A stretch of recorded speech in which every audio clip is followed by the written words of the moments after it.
Today we are going to discuss the recent advances in network theory.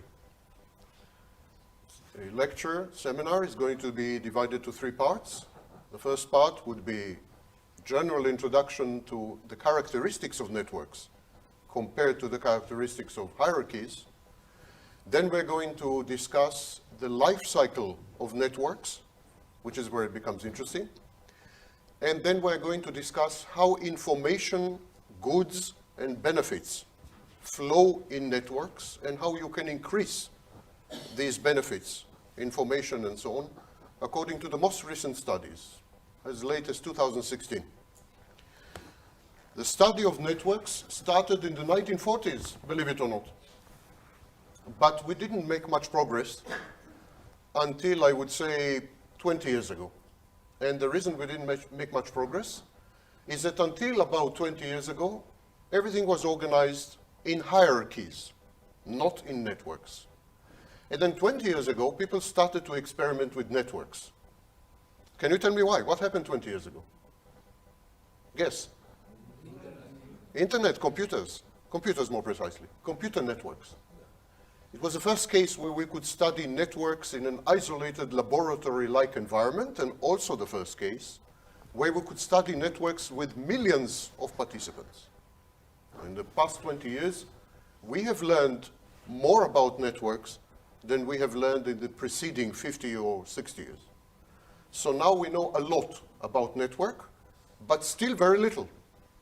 I'm going to introduce you to the current state of knowledge, but you must realize and understand that if I were to give this lecture 10 years from now, if I'm still alive, then I would say different things, probably.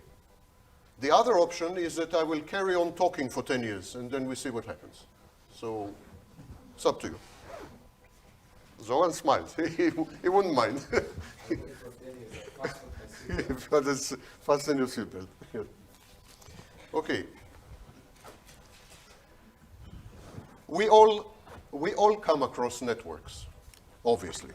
Producers, suppliers, consumers, users are all organized sometimes, not always, all organized in networks. In human society, there are 2 ways to organize people. One way to organize people is hierarchy, and the other way to organize people is network. Networks are not hierarchies, and hierarchies are not networks. They are diametrically opposed ways to organize people. They have nothing in common, nothing, as you will see. They are mirror images of each other. If you have network mentality, network mind, you don't function well in hierarchy. If you have hierarchy mind, what the Japanese call salarymen, if you have a hierarchy mind, you don't function well in networks. So one of the first questions you should ask yourself, what kind of mind do I have? Do I have a network mind, or do I have a hierarchy mind? Are you born with such a mind? To some extent, yes. We discovered that there are genetic components. But the biggest part is influence of the environment. Social expectations, peer pressure, what your family told you, how society is organized, in which country you live, how you can progress in society, social mobility. In some countries and societies, you can progress only if you go into a hierarchy. And if you go into a network, you end up in prison. In other societies, if you go through hierarchy, you are nobody, one of tens of millions of nobodies. If you go into a network, sometimes, not always, you make a lot of money and a future for yourself. Depends on the society. The more entrepreneurial the society, the more it encourages initiative, entrepreneurship, risk-taking, the more it is network-oriented. So we'll come to that. Can you give me an example of the only organizational unit, only social unit, which is both hierarchy and network? The only one. There's no other. Yes, the family. The family is the only social unit that is both hierarchy and network. The mother and the father are a network. Well, in most modern societies, father and the mother are a network, The father and the mother compared to the children, in relation to the children, are hierarchy, if they are lucky. So this is the only social unit that is both. Why do we need to organize people at all? What's wrong with this? You're not organized. You're sitting, each one chose his place. No one told you where to sit, what to do. Not as a network and not as a hierarchy. This is a random organization of people. Self-assembly, it's called. Self-assembly or self-organizing. Why can't we self-assemble, self-organize? Why do we need hierarchy and network? Because we need to regulate the flow. Flow of what? We need to regulate the flow of information, flow of power, flow of benefits, flow of property. We need to organize flows. We need to organize flows across space. For example, if there's money, how we divide it. If there is access, how we divide it, how we allow it, etc. So we need to regulate across space, but we also need to regulate across time, from one generation to the next. Inheritance. How do we pass on our property to our children, and so on and so forth. Part of it to the state. Big part of it to the state. Very little is left to our children. So this regulation of flows is why we need to organize people. And so we organize people, and we regulate the flows to management, shareholders, workers, government, consumers, collective, communities. We organize flows. The main social activity, the main activity of society is not governance, is not education, is not healthcare. These are minor, tiny activities. The main activity of society is regulation of flows, regulating flows. That's the main preoccupation. What's happening in Venezuela right now? It's a fight over power, how to regulate flows. What are taxes? Regulation of flows. Why are you accumulating property? To pass it on to your children. It's a flow. Everything is about flow and how to regulate flows. When we operate within a society and we regulate these flows and so on and so forth, we accumulate something called social capital. So I'm beginning to use professional terms. You would do well to remember them because we're going to use them later. The number of connections between people that are used to regulate these flows is called social capital. It's a relatively new concept. It's a few decades old. Let's start with the differences between hierarchies and networks. By the time I finish, you will realize that there is a war between hierarchies and networks. Hierarchies feel threatened by networks. Networks are threatened by hierarchies. Wherever there is hierarchy and network, the hierarchy is trying to destroy the network. And the network, by its very existence, is undermining the hierarchy, destroying the hierarchy. It is a war. And the war has never been stronger in human history than it is today. This is the moment of war between hierarchies and networks. Who is going to win? We're going to discuss this too. Because networks have life cycles. Hierarchies have life cycles. We're going to, together, try to make a prediction who is going to win for you to be on the winning side. Let's start with a few differences between hierarchies and networks. N is networks, surprisingly. H is hierarchies. Positioning, interactions, information, power, and benefits. Now, later. Positioning is your position within the structure. There is a structure. You have a position in that structure. So,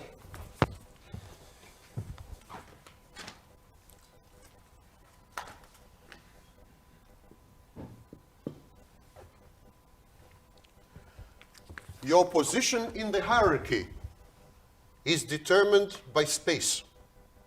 Hierarchy is like a tree or like a ladder. Where you are gives you your status, your power, your access, your benefits. So in hierarchies, space determines your positioning. In networks, time determines your positioning. How early you enter the network. The earlier you enter the network, the more benefits, power, access, and information you have. This is the first crucial difference between hierarchy and network. If I join now, if I become the Prime Minister of Macedonia, obviously in Hungary, so if I become the Prime Minister in Macedonia, that's not what the government is. If I become the Prime Minister of Macedonia tomorrow, I spent 0 time in the government, but I'm immediately number 1. My positioning in the hierarchy is determined by space, not by how much time I spent. But if I join a network now, I'm a nobody, because I just joined. I have no contacts, no access, no information, no benefits, no nothing, because I just joined. So, space and time. First major difference. Second difference. How networks and hierarchies interact with the outside. How they interact with the outside is exactly opposite. Exactly opposite. Notice, your position inside inside the system is temporal in networks, spatial in hierarchy. How the structure interacts with the outside is exactly opposite. In networks, what determines the power of the network is space. Space. What do I mean space? How many people there are. How they are spread geographically. Hello. People in space, people in networks are called nodes. So from now on, I'm going to say nodes. And each one of you should begin to feel like a node. So, very psychedelic experience. So, network, the power of the network, the efficacy, the efficiency of the network's ability to operate on the world and in the world is determined by space. How many nodes, how they are distributed, the geography of the network. Clear? How the hierarchy operates, the efficiency of the hierarchy, etc., depends on how long it existed. How long it existed. If I establish right now, I establish a hierarchy. For instance, I say, Zoran, you're number 1, you're number 2, you're number 3. I just establish a hierarchy. Of course, I'm the 0. I'm the 0. So, if I just establish a hierarchy, but it will take time. It will take time for them to accept number 1's authority. It will take time to make regulations. It will take time to act on the environment. It will take time for you to listen to them, etc., etc. Hierarchies require time to be efficient. Networks require space to be efficient. The more nodes, the more powerful the network. Never mind how long the network existed. If I establish a new social medium right now, competing with Facebook, and I have 4 billion members on the first day, I will be more powerful than Facebook, even though I started 1 day ago. Clear? Right. Let's continue. Information and power.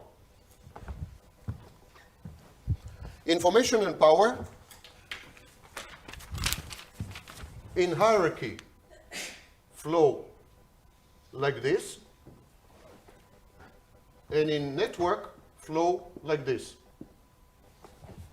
In network, information and power flows horizontally. Yes, the information spreads like this. Everyone has equal access.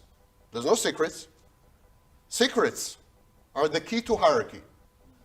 Information that is withheld is the key to hierarchy. On the internet, there are no secrets. There is WikiLeaks. So, hierarchy, information flows upward, power flows downward. Vertical. In network, information and power flow like this, equally distributed to everyone. We'll talk about it in a minute because there are some very important concepts that are connected to information and power, and I think you will be amazed how it is possible to see networks in a new light. You're all part of a network. You're all part of a network. But I don't believe that many of you thought about the network. What is it that you're doing? Who are you when you are in the network? How can you see yourself differently? And this is the aim of this lecture, to make you reconceive yourself, to make you look in the mirror and say, wow, I never thought this is who I am. Well, in some cases, don't look in the mirror. So, benefits.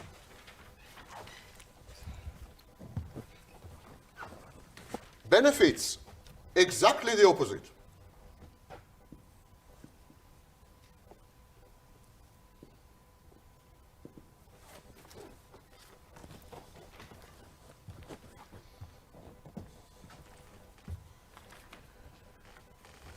In networks, benefits flow to the first ones, to the initiators of the network, to the ones who were first members. Do you know the statistics? In MLM, for example, MLM is a network. It's not a good example of network. I mean, it's not a beneficial network, but MLM.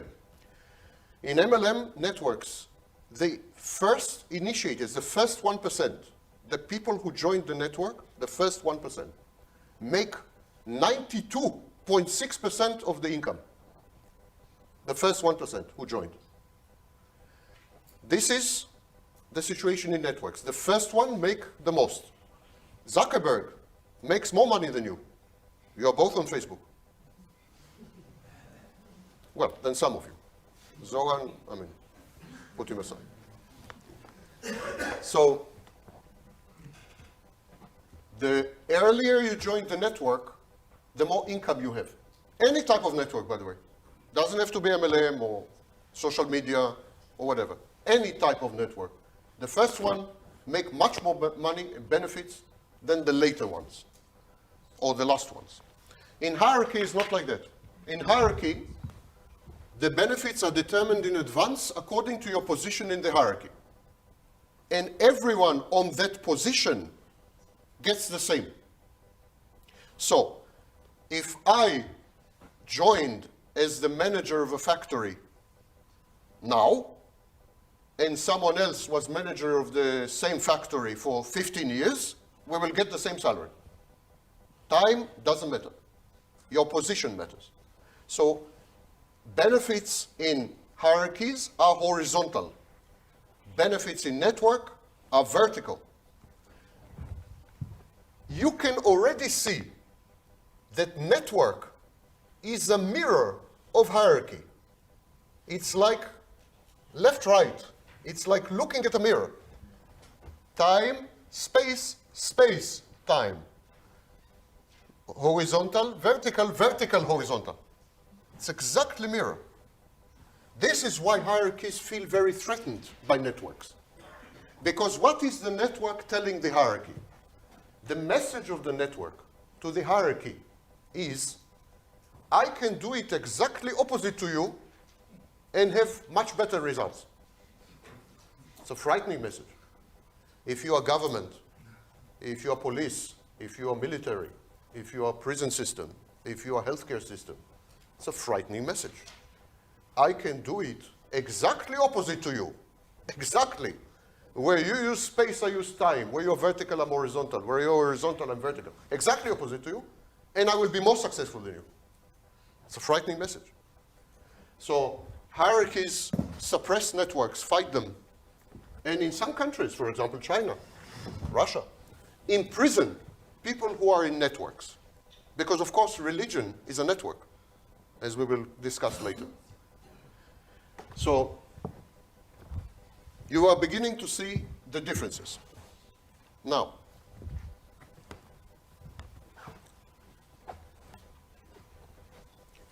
let's talk a bit about the implications of what I'm saying. The reason networks compete with hierarchies and the reason hierarchies feel threatened by networks is that hierarchy is constructed on impotence. Impotence. In hierarchy, you are increasingly more powerless as you go down. I mean, the lower level of hierarchy have zero power. A little more power. A little more power. So the whole structure is based on impotence, lack of power. We say, in professional terms, that hierarchies disempower. In hierarchies, the main role of hierarchy is to take away your power. Networks empower. Networks give you power. Hierarchies take your power. Networks give you power. So we say that hierarchies are constructed on impotence, and networks are constructed on equipotence. Equipotence means everyone has, theoretically, the same power. So wait a minute, if everyone has the same power, why doesn't everyone make the same money? Time. Time, and as we will see later, number of connections. We'll talk about it later. But time, essentially, because number of connections is dependent on time. If you join a network and you do nothing, of course nothing will happen. If you join a hierarchy and you do nothing, most of the time nothing will happen. But in hierarchy, tenure, the amount of time that passes, automatically promotes you. By the way, the result is that in hierarchy, most people are incompetent for their position. That is not me. That's not what I'm saying. This was discovered by a guy called Peters, and it's called the Peters principle. In hierarchy, most people, listen well, are not competent for their positions. We know we are in Macedonia. Well, Macedonia is the exception. That is the exception. Macedonians have these delusions that they have a hierarchy. I don't know why. Yeah. In networks dependent only on your work, you can be equipotent. You can reach the same level of power as anyone else, depending on work and number of connections. We'll come to that when we talk about information flow and so on and so forth. So networks are symmetrical. Hierarchies are asymmetrical. In networks, there is symmetry. In hierarchy, asymmetry. In networks, there is isomorphism. Isomorphism means every part of the network looks like every other part of the network. If you hold a network, let's say, and I separate this quadrangle and that quadrangle, you look the same. As far as function, as far as structure, you're identical. Identical. Not the same people, but the same structure and the same function. Do you know how this is called? Did you hear the concept fractal? Fractal. Networks are fractals. Every part of the network is identical to the total network. If you cut the network, take a network, and you cut it in half, each half will be identical to each other. Quarter, each quarter. 16, 16. 2 million, if you cut it to 2 million, each part will be identical to the totality of the network. That is called fractal, or isomorphism. So networks are fractals. Hierarchies are heterosexual. Sorry, heteromorphic. I wanted to wake you up. Some of you are already falling asleep. We will discuss sex, you have my word. So, sex in networks, sex in hierarchies. Don't go there, don't go there. Don't go there. Sex in networks is what we know as group sex. Now,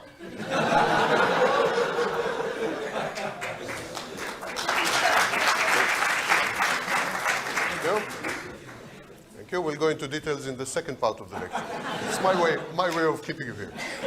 So, yeah, I'm always practical. I'm a Jew. We are practical. So hierarchies are heteromorphic. Networks are iso. Iso means in Greek, Iso means in Greek, same. Isomorphic, same shape, same form.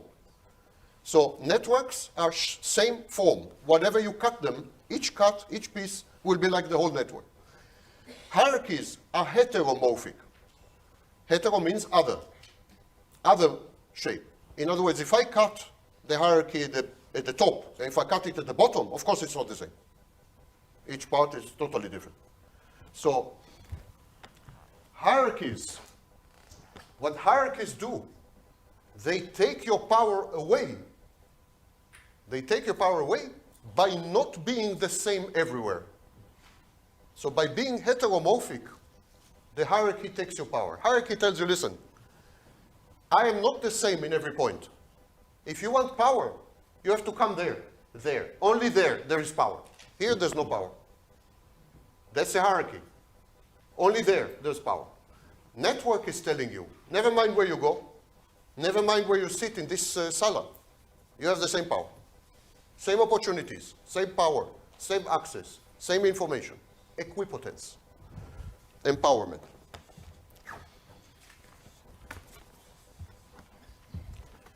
Now, what happens is that in networks, we have something called opinion leaders.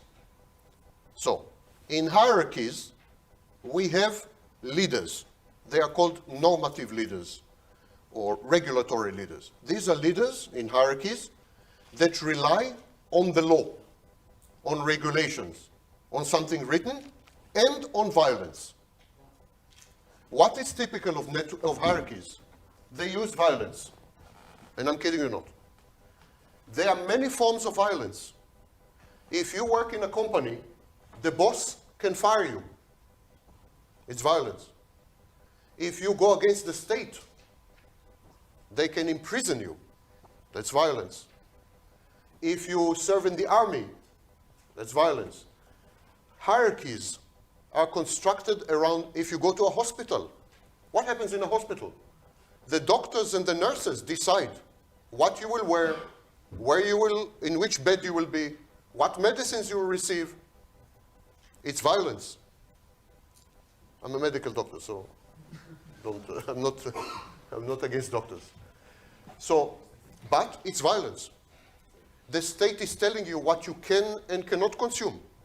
If you want to consume heroin, you end up badly. Why? Because the state told you, you cannot consume heroin. Now the state changed its mind. It was not legal to consume marijuana in the United States and Canada. Now they changed their mind. It is legal. Prohibition, it was not legal to drink alcohol. Then it was legal. Why? Because hierarchies use aggression and violence to regulate the behavior of members. It's a very important distinction.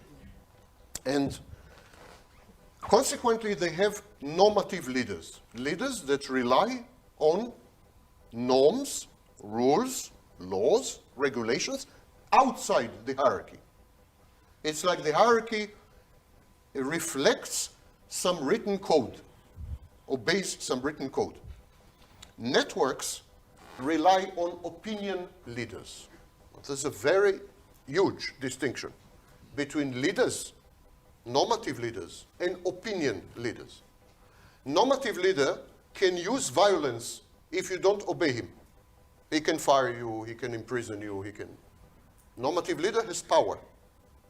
Opinion leader needs to convince you. He has no power. You follow him naturally because he convinces you. He has no other power. I didn't want to say, but yeah, in this hall it would be Zoran. Seriously. Zoran is an opinion leader. In a minute I will describe opinion leaders, and you will see. Of course, the best opinion leaders are Jews who have eyeglasses.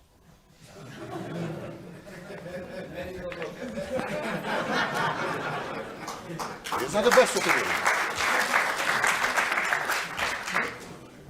But when they are not there, Zoran would do.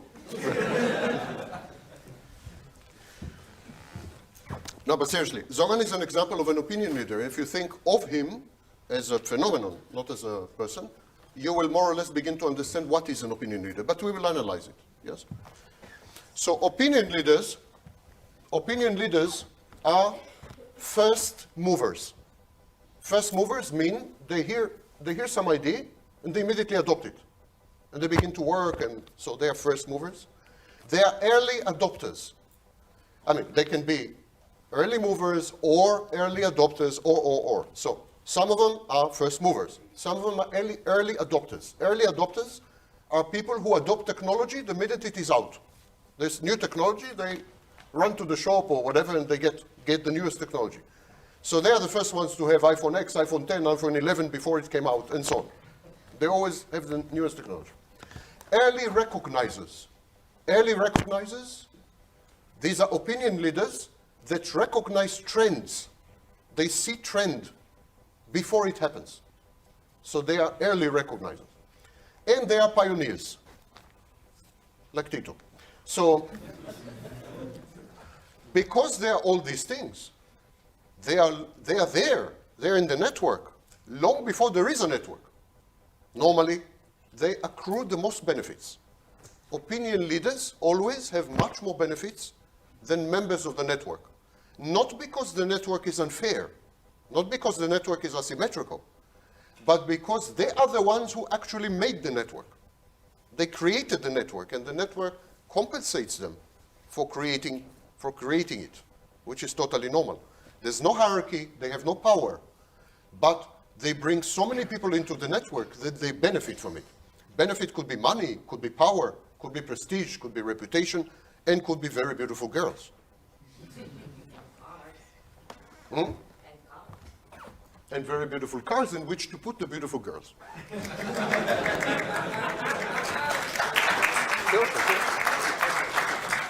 We will go into this in detail in the second part of the lecture. I am sure not one of you will leave. Group sex, girls.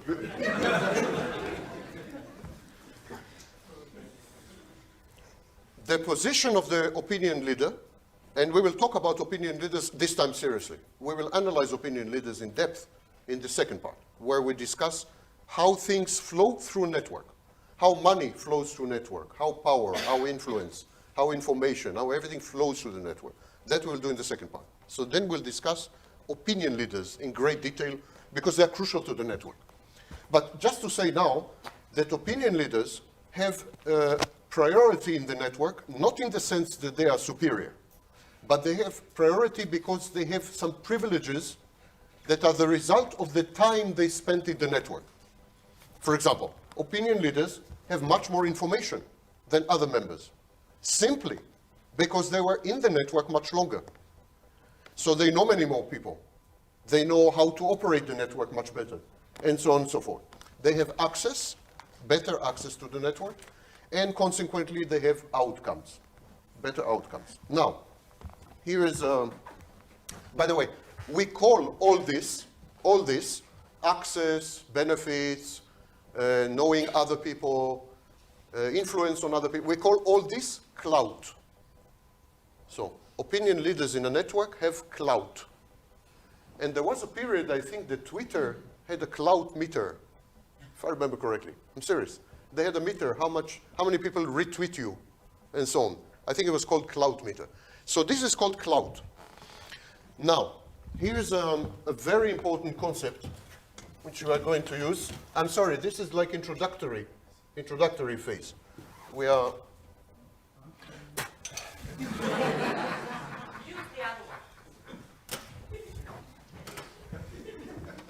Didn't work. So here's a very important concept. It's called network effects.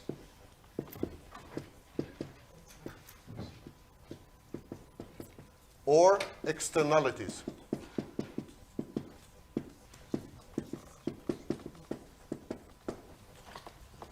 Network effects or network externalities happen when the network crosses a certain number, a certain critical mass, certain threshold. The minute, if you have two people in a network, there's so much you can do. But for example, you cross 2 million and suddenly the network offers you much more. This is called network effect or network externality. We'll discuss it in detail later.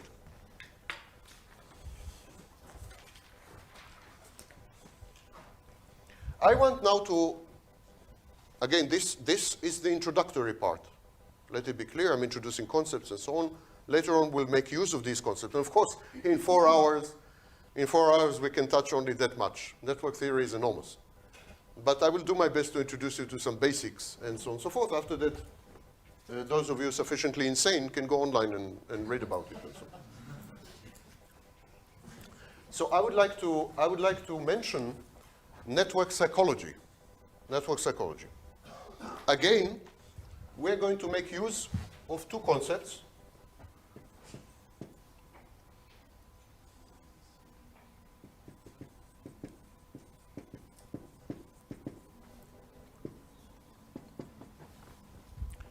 Two concepts in psychology. One is called locus of control, LOC, locus of control, and the other one is called defenses, psychological defense mechanisms. You heard of them, yes? Right. Locus of control is whether you believe that you are in control of your life or others are in control of your life. So we can have external locus of control. Other people control your life, external. Or internal locus of control. I control my life. I am the driver. I'm in the driver's seat. I'm in charge. I'm the pilot. That is called internal locus of control. Now, in a hierarchy, the locus of control is external. In a network, it's internal. Members of networks have internal locus of control. They believe that they can control their life. They can shape their lives. They can take the initiative. They can make money. They can progress. They can build something. They can initiate. They feel much more in control of their lives than people in hierarchy. People in hierarchy feel that they are controlled from outside. The boss tells them what to do. The boss can hire them and fire them, reduce their salary, not pay the salary, I don't know what. They are at the mercy of outside control. So in hierarchy, external locus of control, you feel that you're controlled from outside. In network, internal locus, you feel you're controlled from inside. Now, together with this, we have defenses. Just to explain what is psychological defense mechanism. Psychological defense mechanism is a filter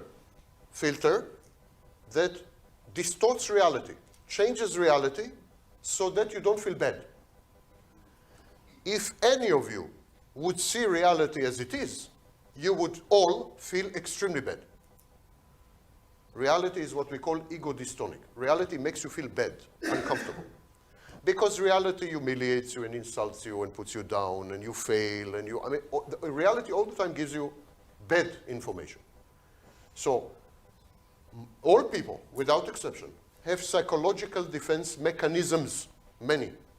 There are more than 40 types of defense mechanisms identified. And their role is only one, to distort reality, to change reality, to rewrite reality so that you feel good. So for example, if you want something very much, but you cannot have it, this is called cognitive dissonance. You want it and you don't have it. What you will do, you will say, well, actually, I don't want it. That's a Macedonian psychological defense mechanism. Psychological defense mechanism.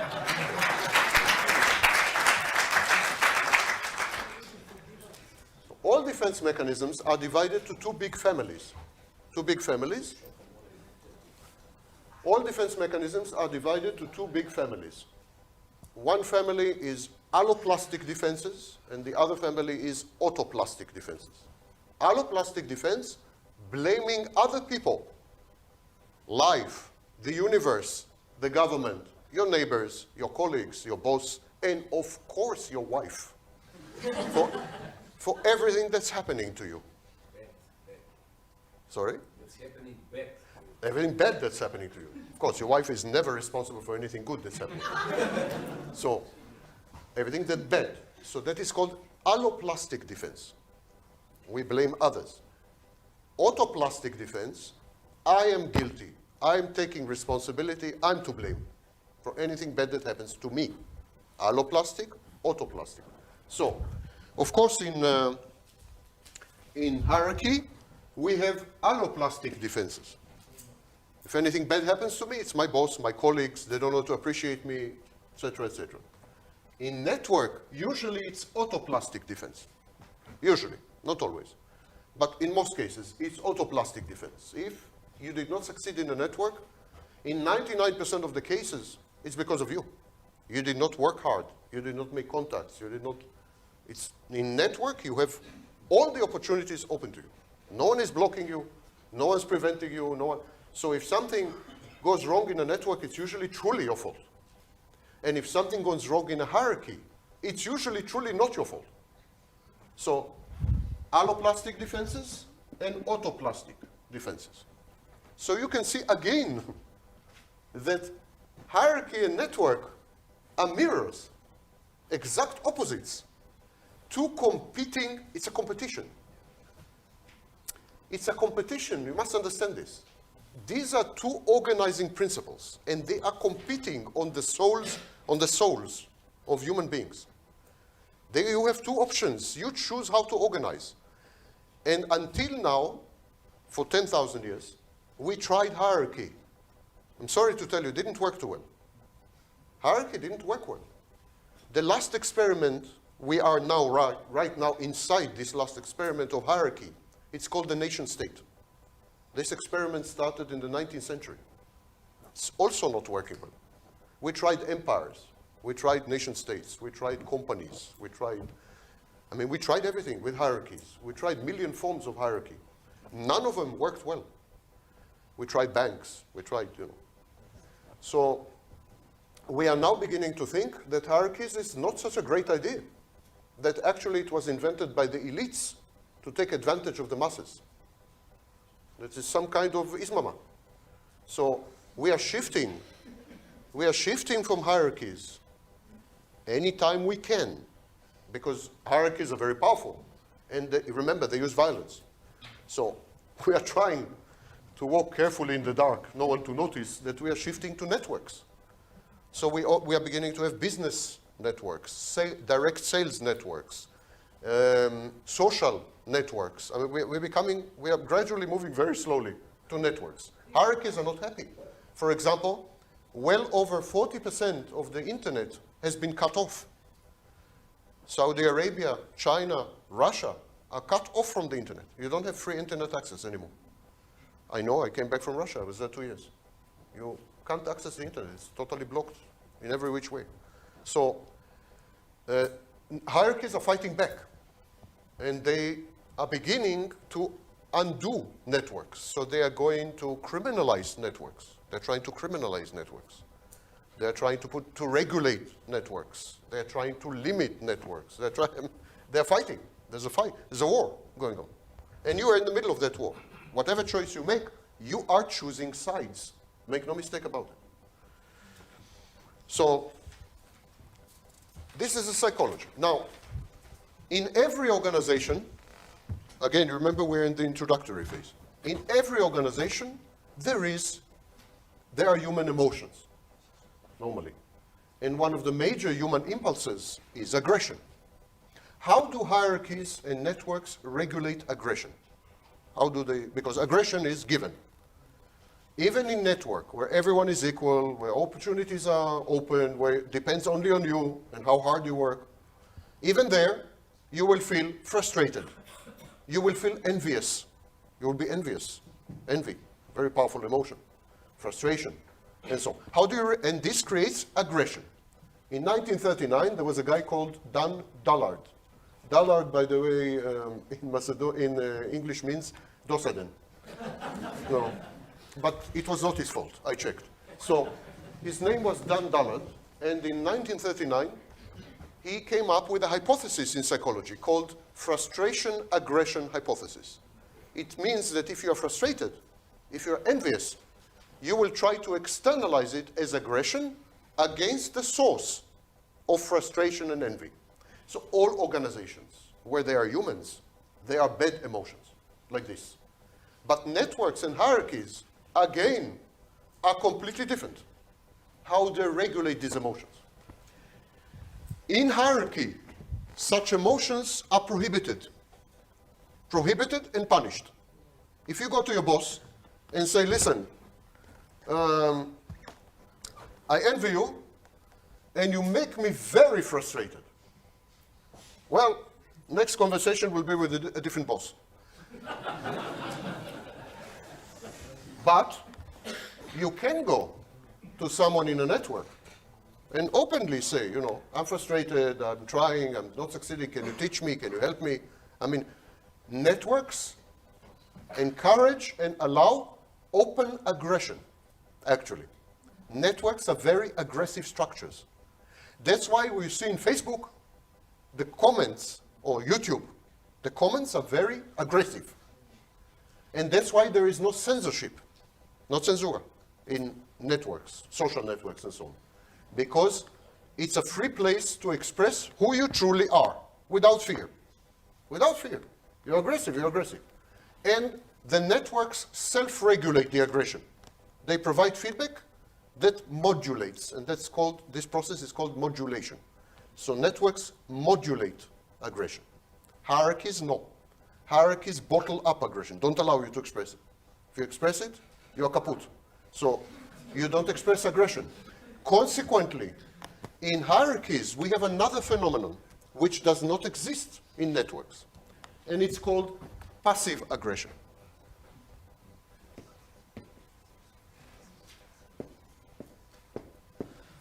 So, in networks, you have open aggression. You don't need to be afraid of the word aggression. The word aggression is like breathing. We are aggressive all the time. We are aggressive animals. That's why we have this sala and not chimpanzees, because we are aggressive. So, aggression is a positive trait. Networks actually leverage aggression, channel aggression, because I don't know if you realize, but the wish to make money is aggression, a form of aggression. Because what do you want money for? You want money for you to have the iPhone. But don't you realize, if you have the iPhone, I don't have the iPhone. It's a war on resources. So wish to have money is wish to have love, never mind, that's another issue, but also aggression. So aggression is legitimate, it's good. Networks channel aggression, make it constructive, make it productive, and allow the expression of aggression so that you can modulate. Not hierarchies. Hierarchies suppress aggression. And so this creates something called passive aggression. What is passive aggression? Passive aggression is when you go to the government office and they are open until 12. And it is 5 minutes to 12. And there's a woman sitting in the shelter and you tell her, can you please give me the form? It's 5 minutes to 12. Yeah, but give me the form. It will take me 7 minutes. In 5 minutes, I'm finishing. But listen, I came all the way from Tetovo. Come tomorrow. But I see the form. It's behind you. Just put your hand like this and give it to me. It's already 3 minutes to 12. But it's 3 minutes because of you. I mean, in these 2 minutes, you could give me the form. I cannot give you the form. But listen, do me a favor. My mother is sick. My son is sick. I'm half dead. I'm very tired. I drove on the bus. The bus broke down. Can you help me? Just give me the form. I live far away. Come tomorrow. That's passive aggression. That's passive aggression. Passive aggression is aggression expressed passively and according to laws. You cannot say anything. She is according to law. You can't complain. She is perfectly okay. And she is delighted that she can use the law to torture you. So she reduces her aggression, externalizes it, but passively, and in a way that you cannot do anything about it. So aggression is sabotage. Passive aggression, I'm sorry, is sabotage. Various ways of sabotaging. In hierarchies, the only way to express aggression is via passive aggression. In networks, open aggression. So, during the break, you can beat me up. Because you're all one big network. And frankly, I would not blame you. Now, networks. Here is you're going to hear something now which is counterintuitive, which is against your intuition. Networks start informally and become formal. Hierarchies start formally and become informal. Exactly opposite what we are thinking. Our intuition is that networks are not formal and hierarchies are formal. That is true only at the beginning. At the beginning, networks start informally, become more and more and more formalized, more and more structured, more and more formalized, more rules, more directions, and networks, if they are not careful, end up being hierarchies. So we'll talk about it later. Networks, if they are not careful, become hierarchies. And I will give you an example in a minute. Hierarchies start formally. There are rules, this, that. Yosef is above Zoran, Zoran is above Vaknin. I mean, it's all well arranged. But they evolve informally. Zoran is a good friend of Vaknin. So even Vaknin is lower than Zoran, he will work with Vaknin, not with Yosef, because he doesn't like Yosef. So inside the hierarchy, people form spontaneously networks. Inside the hierarchy, there is generation, it's called supergeneration. There is generation of spontaneous networks. If the hierarchy is not careful, it ends up as a series of loosely connected networks. So, if you go to a country like Nigeria, where I spent 4 years, they have theoretically hierarchy. It's all, they have books, laws, it's a very structured country. They were under British mandate, under British colonialism. So they're very British. I was advisor to the Minister of Interior in Nigeria for 4 years. I can tell you, there's no hierarchy there. There are a series of networks. Networks for tribes. There are many tribes. Each tribe has its own network. Nashi, yes? Each tribe has its own network. Networks of friends from the same school, graduated the same school, generacja. These kind of networks. And the entire government, gigantic, by the way, country, one of the richest in the world. Entire government is networks, devolved into, disintegrated into networks. And there's no hierarchy. So, hierarchy, if it's not careful, ends up as a collection of networks. Network, if it is not careful, becomes hierarchy. I'll give you an example of a network that became hierarchy.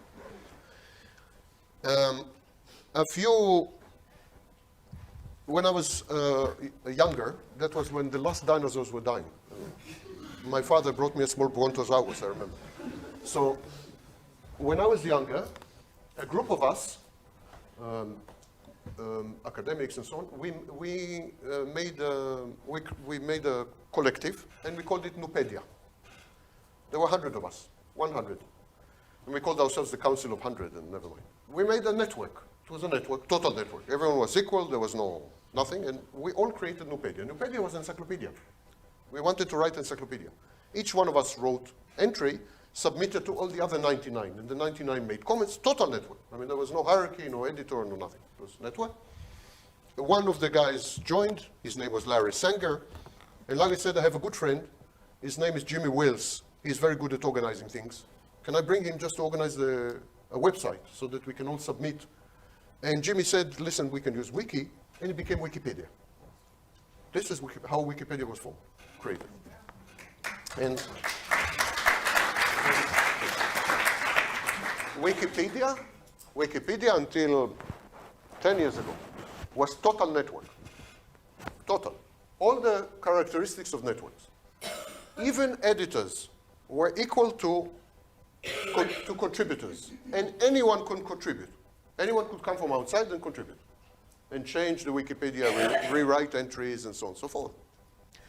And then in the past 10 years, Wikipedia had undergone a change. Now, it is more like classic encyclopedia. There are editors in charge of topics. There are topics that are closed, cannot be edited. And if you edit from outside without identity, most of these edits are reversed, deleted. So Wikipedia started as a network. Then they added rules, how to edit, rules how to write, rules how to use images, rules how to use this, how to use Wikipedia has more rules than the Internal Revenue Service in the United States. I mean, it has, I'm serious completely. It has unbelievable number of rules. Because of all these rules, it created rigidities. This is called organizational rigidities or network rigidities. Means the network becomes like a fossilized. And people began to be afraid, simply afraid. I mean, if you're a student, teenager, you want to contribute something, just to learn all these rules and laws, and when you made a mistake, everyone was jumping on you.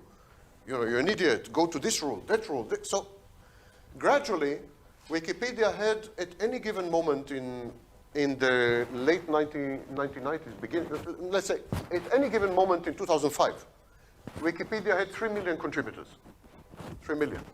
Today, about 70,000. And today, Wikipedia is absolute hierarchy. Absolute. It's a perfect example of a network, the most perfect to my knowledge, of a network, gigantic network, that became hierarchy because it added rules and laws and etiquette and who is doing what and put people in charge. The minute you put people in charge. There's a very famous experiment called the Stanford Prison Experiment. Do you know, heard of it? Stanford Prison Experiment is there was a professor, very much like me, evil, and so on. And he took a group of students, and like all professors do, divided them in two. And he said to half of the group, you are the prison wardens. You're in charge of the prison. And the other half, you would be prisoners. Of course, they were not prisoners and not wardens. They were students. They were good friends. He chose good friends on purpose and divided them. And he said to one, you're a warden, to one, you're a prisoner. By the end of the third day, the wardens caused such serious injuries to the prisoners, including their best friends, that at least 2 had to go to hospital. That was the end of the third day, not 30th, not 3 months, third day of the experiment. The minute you put someone in charge, it's lost. You create hierarchy. There's no going back. For example, Wikipedia now cannot say, okay, forget it, let's listen. When a network becomes hierarchy, it becomes fossilized and it's dead. When a hierarchy disintegrates into networks, also it's extremely difficult to make it back into hierarchy. So both of them are at risk of becoming each other. That's a crucial insight that very few people know and understand. That it's not, once you're a network, that's it, I have a network, everyone is happy. Don't be so happy. Because the more rules you add, the more dominant people you have who make the rules, and the more centralized authority you have, the more at risk you are of becoming hierarchy. Once you're hierarchy, the network will shrink and almost disappear in numbers. And then it will stop being a network and ultimately die. Okay.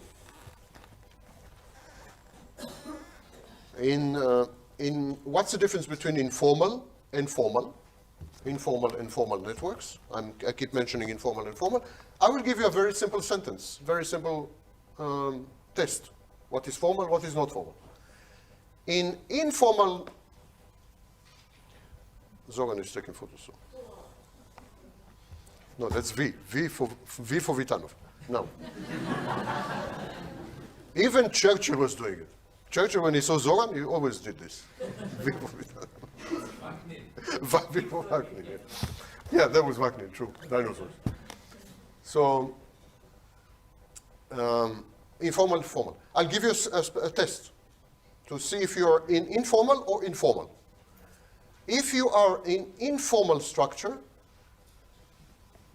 your benefits depend on who you know. In informal structure, your benefits depend on who you know. Even in network, it is true. In network, depending how many people you bring to the network. And how many people you bring to the network depend how many people you know, or how many people you can know. So it's all personal. Informal networks are personalized. Personalized. Depends who you know. Formal networks depend on what you know. Not who you know, but what you know. So university is a hierarchy. Government is a hierarchy. Hospital is a hierarchy. Because there it depends on what you know, not on who you know.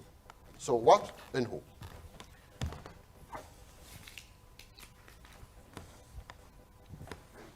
What is the focus of hierarchies? The focus of hierarchy is to solve problems, to compete. So hierarchies are good at solving problems. They are good at competing. And they are good at establishing balance, at establishing equilibrium. It's a crucial mistake in classic economics. In classic economics, there is something called firm theory, theory of the company. And so in classical economics, they say that the company tries to maximize profits. We economists demonstrated conclusively in the past 20 years that it is completely untrue. Most companies in the world are not trying to maximize profits.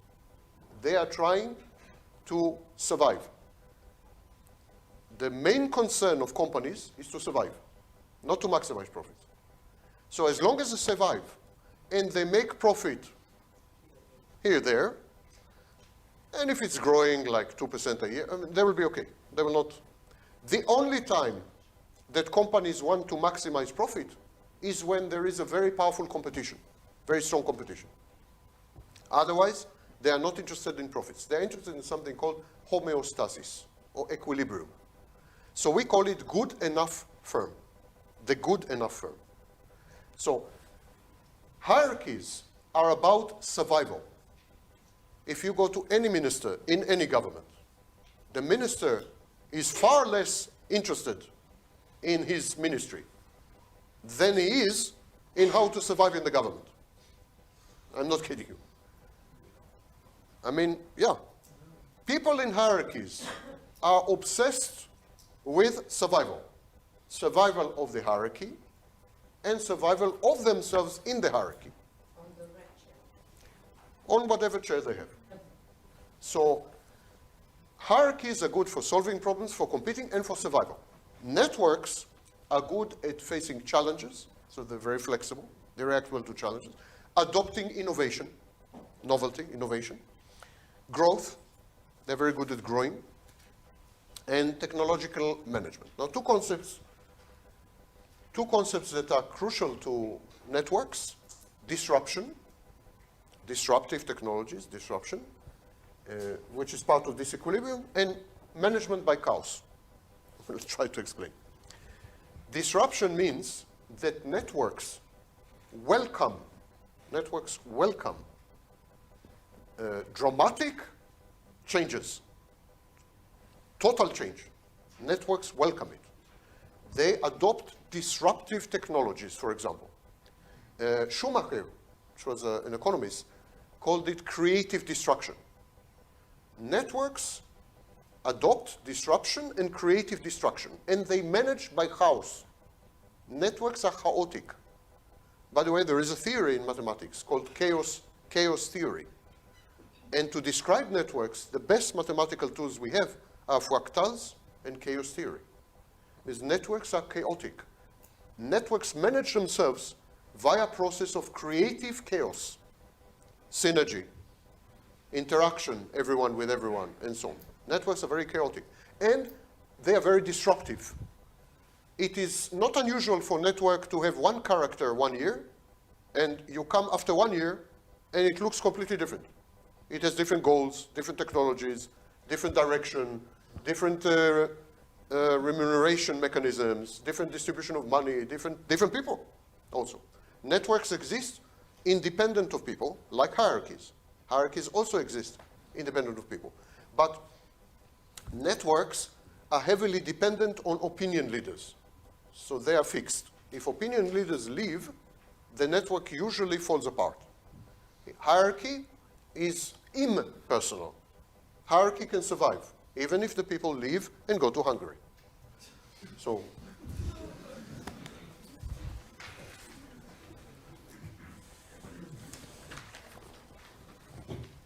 hierarchies avoid and are terrified of creative disruption, innovation.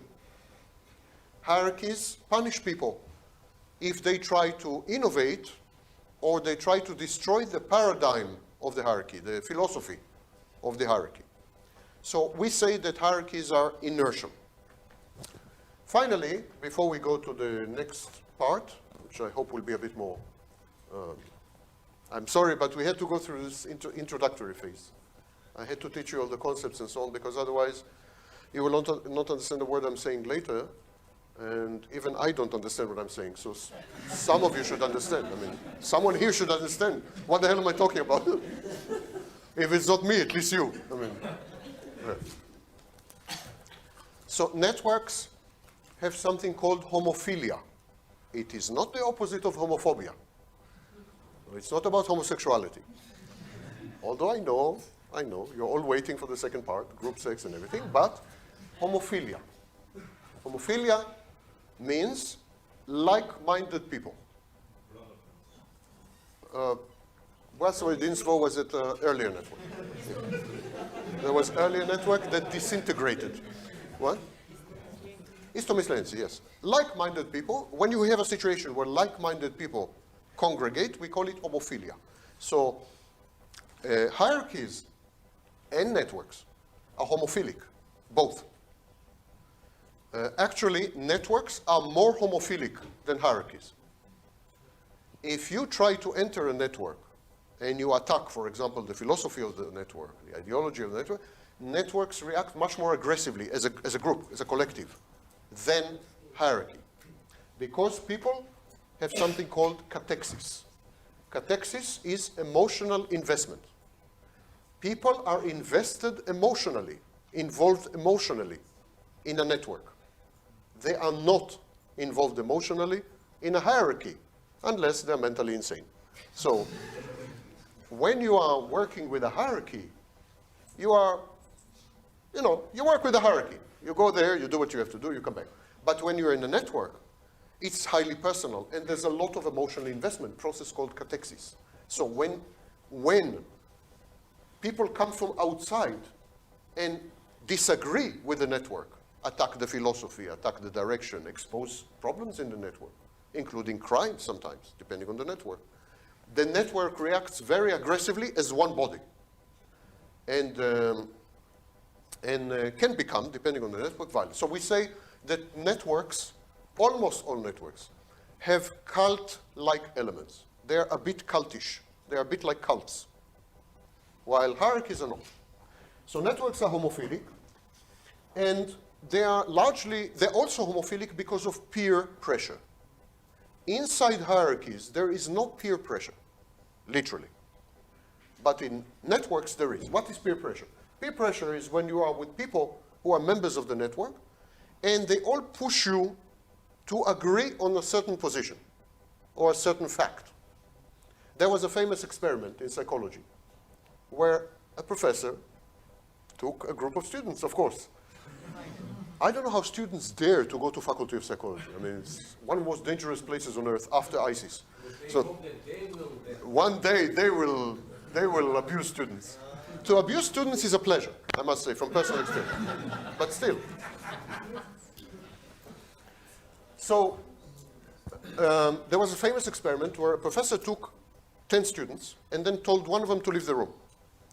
And then he made agreement made conspiracy with the other 9 that they are going to say something totally crazy. Like, I don't know, there was sun, and they would say, wow, it's very dark, there's no sun. Example. I don't remember exactly, but it was that bad. So there was big sun, it was sunny day and so on, and they would all say there is no sun. It's dark and there are clouds.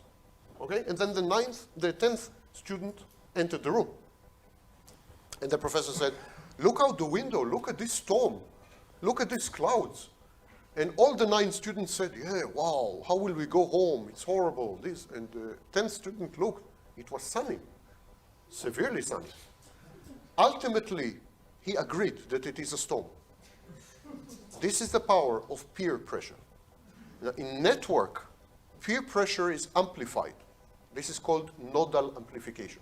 Peer pressure is amplified because in a typical network, you're exposed to 100 and something people. They all tell you the same. It's almost impossible not to agree. And if you disagree, you are thrown out of the network. Simple. It's not easy to be thrown out of a hierarchy. For instance, if you're a government worker, you're a government worker forever. You, your children, your grandchildren, they're all government workers. But if you belong to a network, it's easy to throw you out. So there's ultimate punishment for disagreeing with the network. And we call this situation monoculture. This situation is called monoculture, where the network has one voice, one message, everyone is in agreement, who is not is thrown out. This is called monoculture. What's the problem with monoculture, and why do we use this term? Those of you who have been in LikeConnect 2019 and survived to tell about it, you remember in my speech, I compared networks to viruses, which was giving you a compliment. So some of you got very angry at me, by the way. I received some. It's a virus problem. And so I compared networks to viruses. Monoculture is also a term for medicine, borrowed from medicine. It's when a body doesn't have immunological defenses. When there is a monoculture, it's easier for bacteria and viruses to attack the monoculture. Diversity is what guarantees immunity. That is why we're having sex, this time seriously. Why don't we clone? Or why don't we have sex inside the family? Because we need diversity. We need to diversify. We need to mix our genes with faraway genes so as to create resistance and immunity to diseases and so on. When you have monoculture, you don't have this. So networks are monocultures, and they are very susceptible to what we call external shocks, much more than hierarchy. Hierarchy can survive anything, almost, except, I don't know, war, nuclear war. Hierarchy can survive anything. Networks, no, because networks don't have immunological system. If they are attacked by another network or by some external shock, usually networks give up, simply give up. They raise their hands and go home. So one example, of course, is MySpace. Those of you old enough to remember, like me, MySpace was one of the first social networks. At its height, it had 250 million members. Not bad, if you take into account that this was the beginning of the internet. Literally everyone was on MySpace. So you were on MySpace. I was on MySpace. Everyone was on MySpace. What happened? Who heard of MySpace? They're dead. Dead in the water. How? How a network of 250 million people succeeded to die? It succeeded to die because it was a monoculture. MySpace created a consensus among all the members and the management, and no one dared to attack this consensus. I remember that when people were saying things about MySpace, we should change, we should react this way, that way, very often they were banned or their accounts were closed. I remember that personally. So it created a monoculture, a culture of fear, a culture of self-censorship. And then Facebook came, and that was the end of MySpace. So networks are very bad, actually, very good at handling external challenges, but very bad at handling internal challenges because of this consensus orientation, this peer agreement. We call this confirmation bias. Confirmation bias is when you refuse to listen to information that contradicts your beliefs, your values, and your convictions. If you try to talk to any supporter of Donald Trump, you will understand what I'm saying. I'm not kidding, I swear to you. You can't say anything bad about Donald Trump. Nothing. I mean, he's this personality cult. He's a hero. He's untouchable. So if you say anything about him, there is immediately confirmation bias. And they block you. They don't like argue with you, tell you you're wrong. They immediately become aggressive. They block. Now, why mention Donald Trump? Because Donald Trump is not a political phenomenon. It's a network. Donald Trump did not use the hierarchy of the Republican Party. Donald Trump organized one of the greatest, biggest networks in actually human history. At the top, at the peak, Donald Trump used social media to organize 42 million people. So 42 million people were working for him. At the peak, using exclusively networks, social networks and so on. None of them had access to the money of the Republican Party, to the establishment of the Republican Party, to the organizations, to hierarchy, to the state, nothing. So Donald Trump is the second American president who came to power based on a network. But as opposed to Obama, which was the first, who was the first, as opposed to Obama, Trump kept his network. Obama got to power and became president. But Trump kept his network, and Trump's network is intact. And so, if you try to argue with members of the Trump network, they become super aggressive and so on. Of course, it's precisely why Trump will end up badly and why his network will disintegrate. Because it's a monoculture, confirmation bias. It's also called silo, bubble. Yes? Okay. Networks have this disadvantage, but they also have some advantages. I will finish with this and we'll talk about life cycle. No, we talk about life cycle, then we take pause. Networks have lower response times. They assimilate information better. They disseminate information better. They distribute information much better, much faster. And they optimize social capital. You remember social capital? Connections between people and so on and so forth. Listen, we have two possibilities. Possibility number one, we take 2 breaks. Take a break now, but they will be shorter. We take a break now. Then those of you crazy enough will come back here, and we continue with the next part, then we take another break and next part. Or you suffer another 45 minutes, and we take a longer break. What do you prefer? You want to suffer or you want a break? Okay, now wait a minute. Who wants a break? Now. The masochist, who wants to suffer?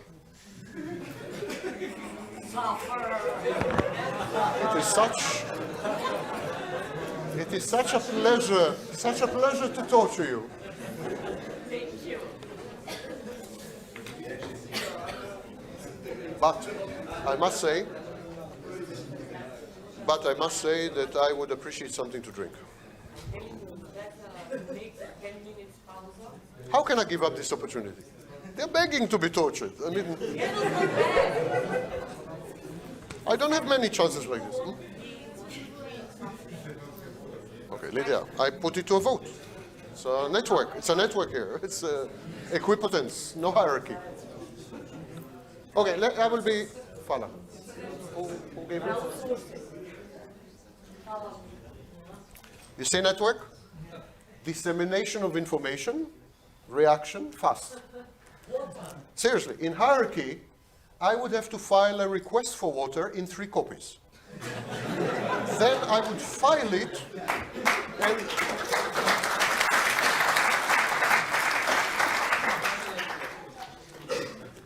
by the time I get the water, it will be post-mortem. And it will be 5 to 12, and you won't miss it. Yeah, exactly. Then by the time I get, okay.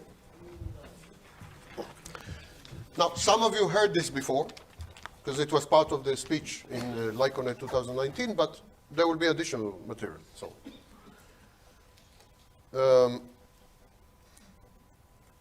one day, a guy, totally ordinary guy, farmer actually, and to a large extent celiac as well, met an angel.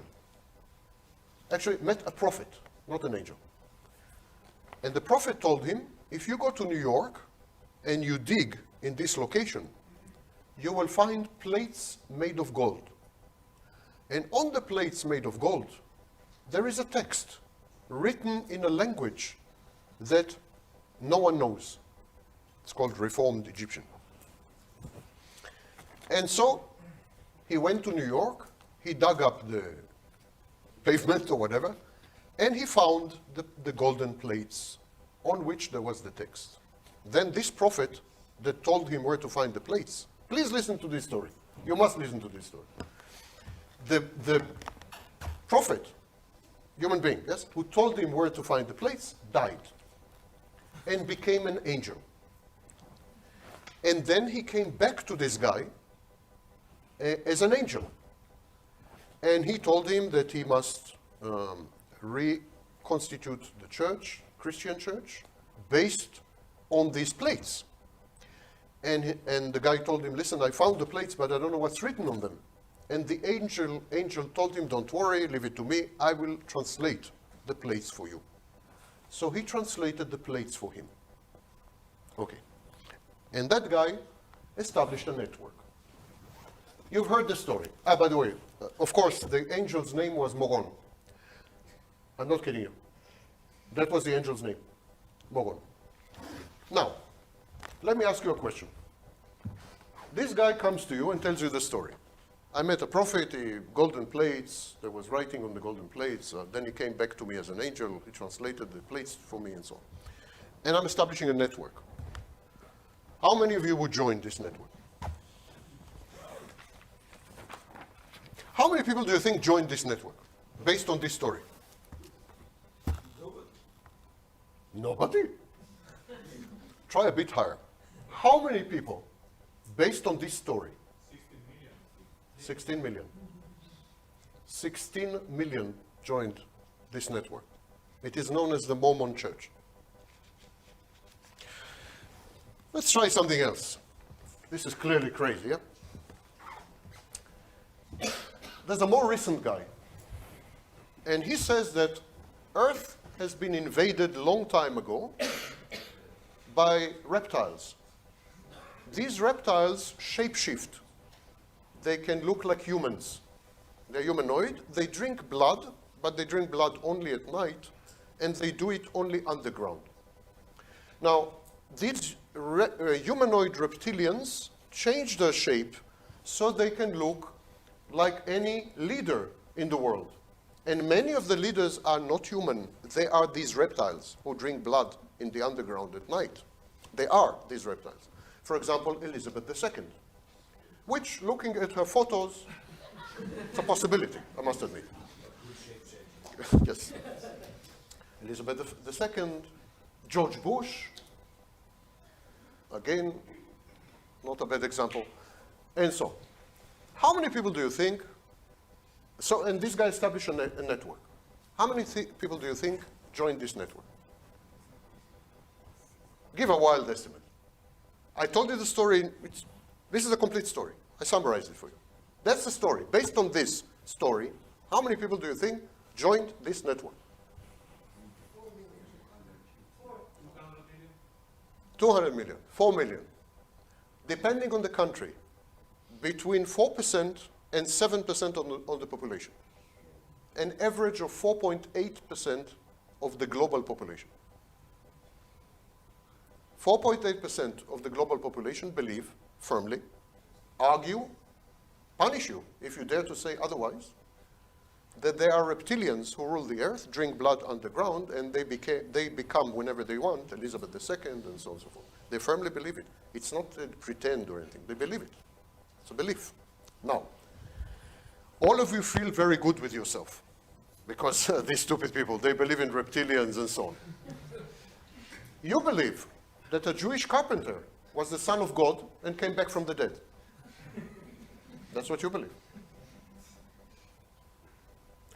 Some of you believe that a guy entered a cave and spoke to an angel. It's called Islam. What I'm trying to tell you is that beliefs that underlie networks don't have to be rational. Actually, the more rational the belief, the smaller the network.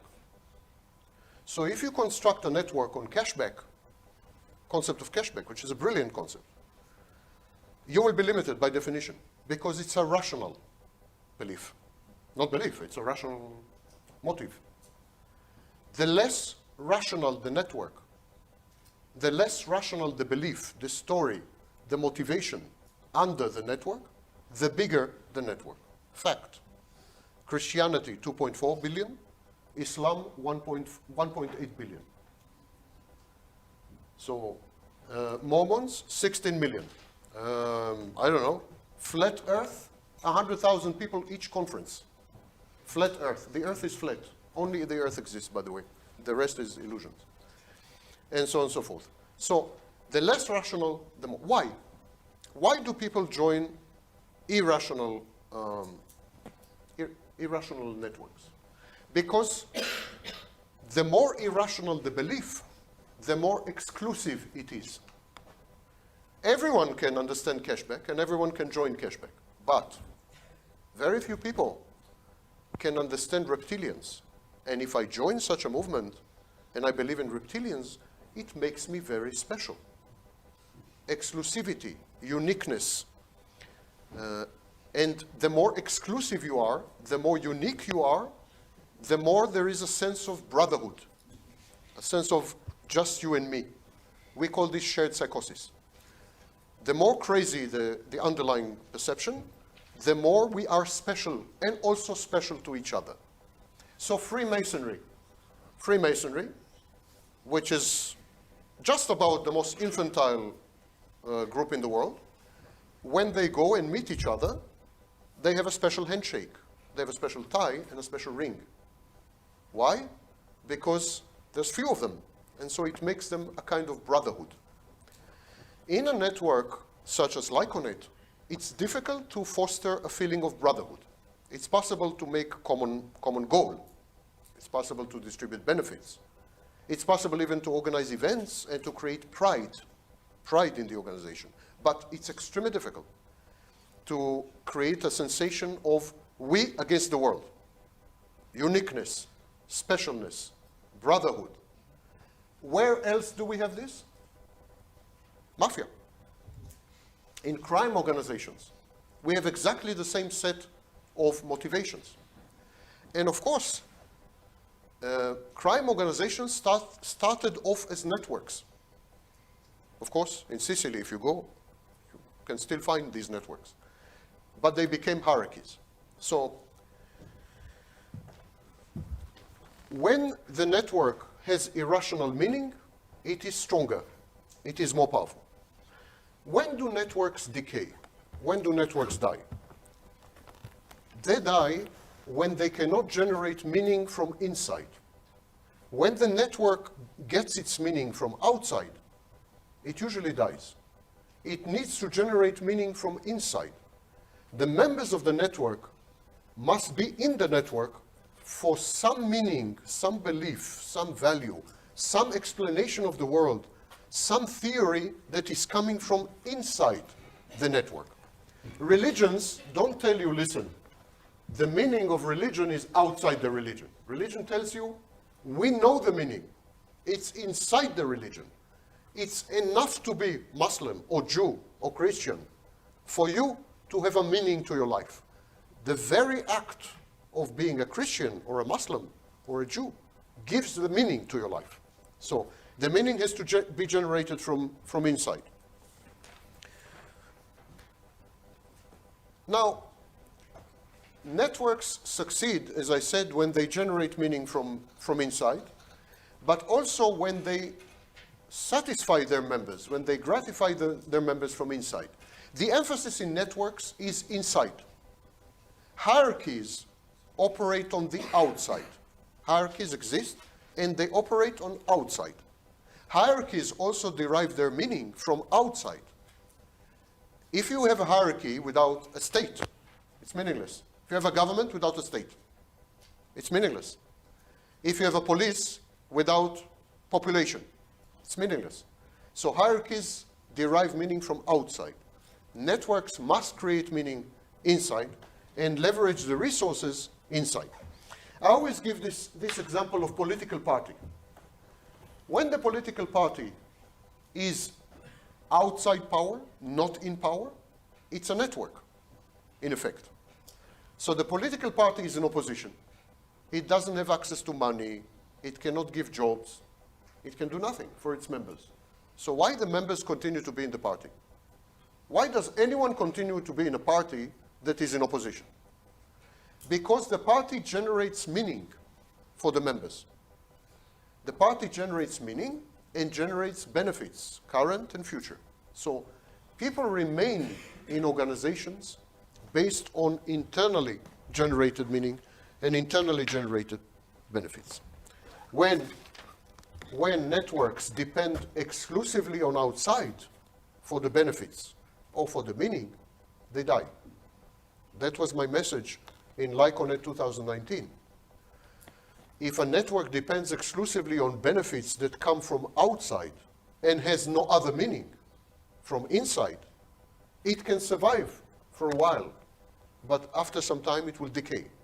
It must give the members a reason to be there, a reason that is not dependent on what's happening in the world, but is dependent on what's happening inside the network.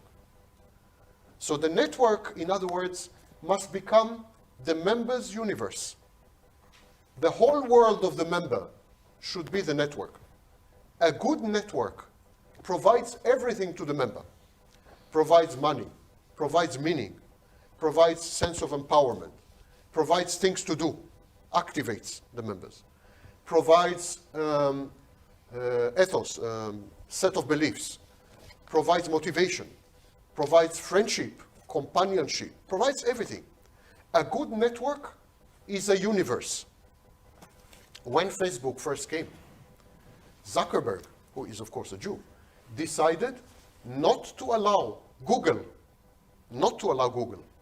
to scan, to crawl the content of Facebook. Why? Because if Google scans or crawls the content of Facebook, it opens Facebook. Facebook becomes open. Zuckerberg built Facebook from the very beginning, by the way, as a universe, self-contained, self-sufficient, independent. If tomorrow all the internet dies, all websites are kaputted, nothing is left, Facebook can survive. Facebook will survive. Facebook is utterly independent of the platform called internet. Facebook generates its own meaning, its own activities, its own motivation, its own money, its own beliefs, its own everything. In the last 2 years, Facebook is forced by Congress to open to the world.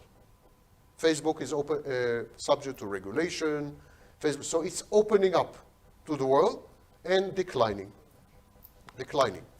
There is a direct connection between these two. The more the network is a bubble, the more it is self-sufficient, self-contained, insulated, and so on, the more it survives. And within this bubble, there is something called mimplex.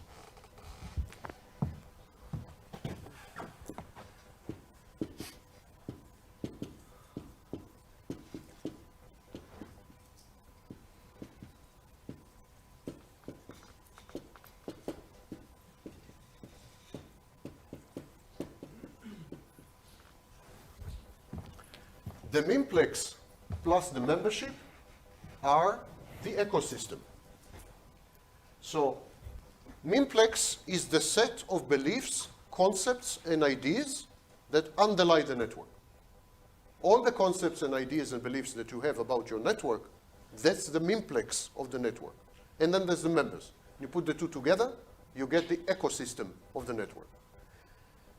Apple is an ecosystem, because Apple has a set of ideas and beliefs, for example, that products should be aesthetic, emphasis on beauty, that products should be best quality, emphasis on quality, that products should be expensive. Of course, an iPhone costs much more than an Android phone. So these are the beliefs, that's the mimplex. So when you buy an iPhone, you're not buying an iPhone, you are buying the Mimplex. Someone who has Android phone doesn't go around saying, I have Android phone. But someone who has an iPhone goes around and says, I have an iPhone.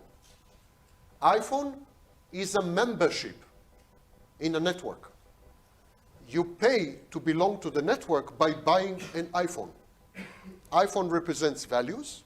iPhone represents concepts. You buy the iPhone, you buy into the network. And then, as everyone with an iPhone knows, from the moment you bought the iPhone, you're hostage. Absolute captive. Because Apple created a totally closed ecosystem. App Store, you can't install, you can't root the phone, you can't open it up, you can't install other softwares, you can't, I mean, it's totally closed universe. The minute you entered by buying the iPhone, that's it, you're in the network. So that's an example of a closed ecosystem. Of course, iPhone is the most successful ecosystem in this sense. iPhone, iPad, Apple. Now the mistake of networks is they think the more they interact with companies, with individuals, with other networks, network administrators, networks believe that the more they are open, the more they interact with others, the more they generate value for the members.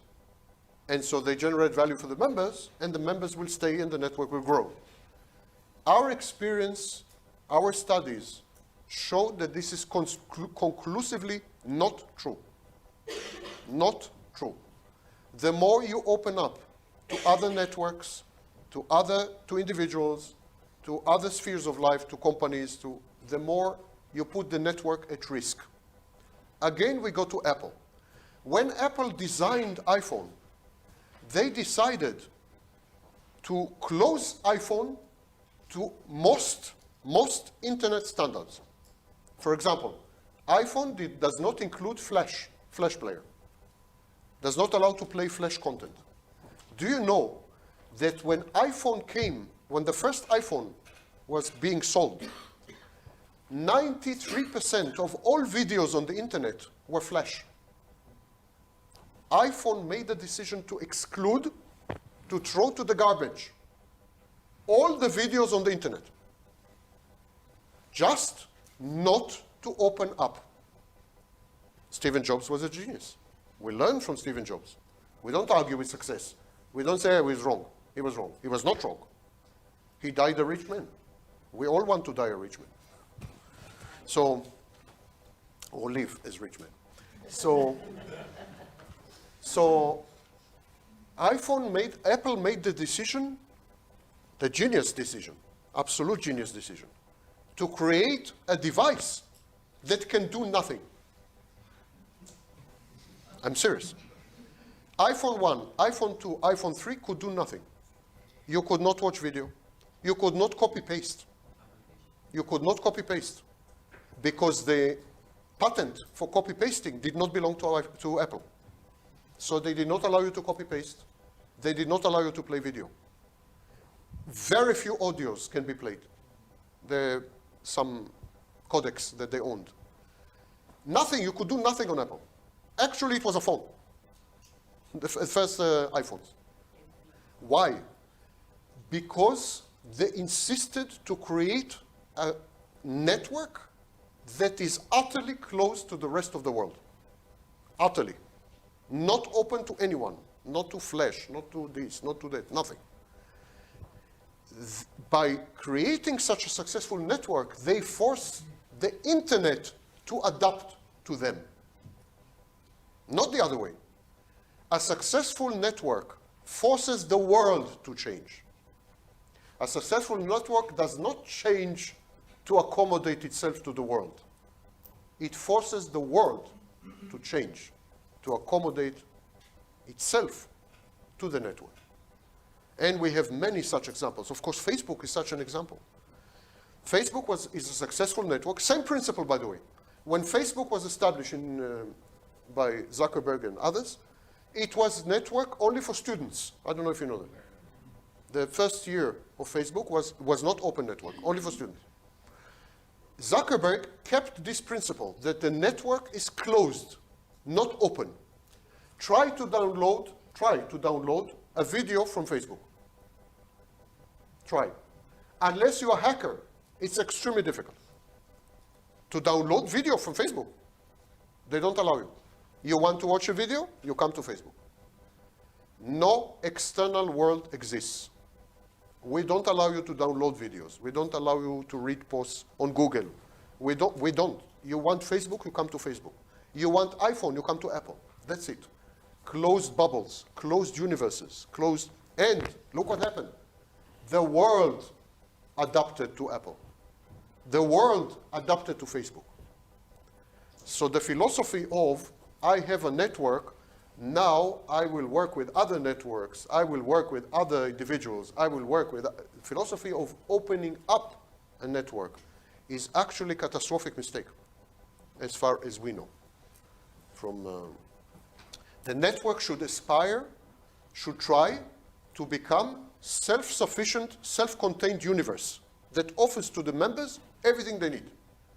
The network can make agreements with outsiders, but these agreements, the members should never be in touch with these outsiders, only through mediation of the network.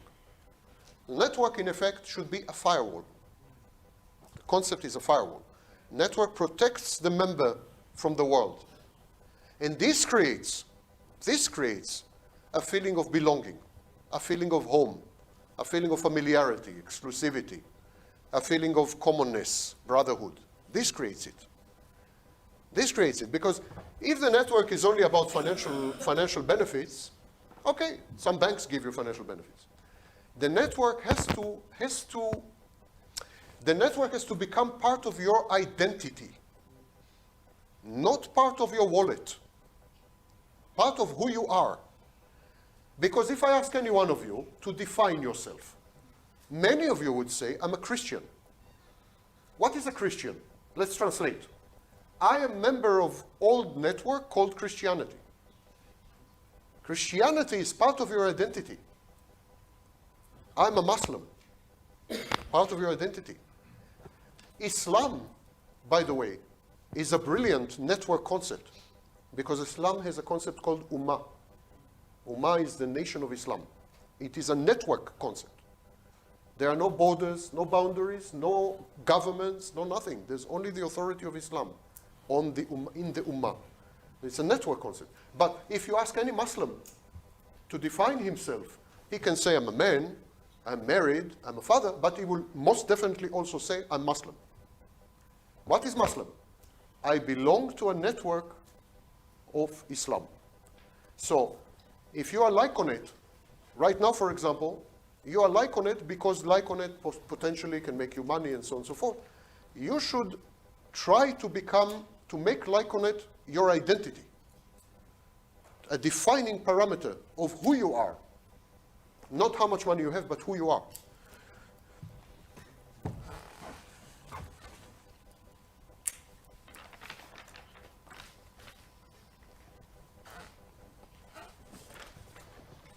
There are 3 phases in a life cycle. Yeah, here it works. Here it works. Wait a minute, I want to do it again. Do it on the other one. No, it's such a wonderful feeling. Do it on the other one. It's a wonderful feeling. Exercise.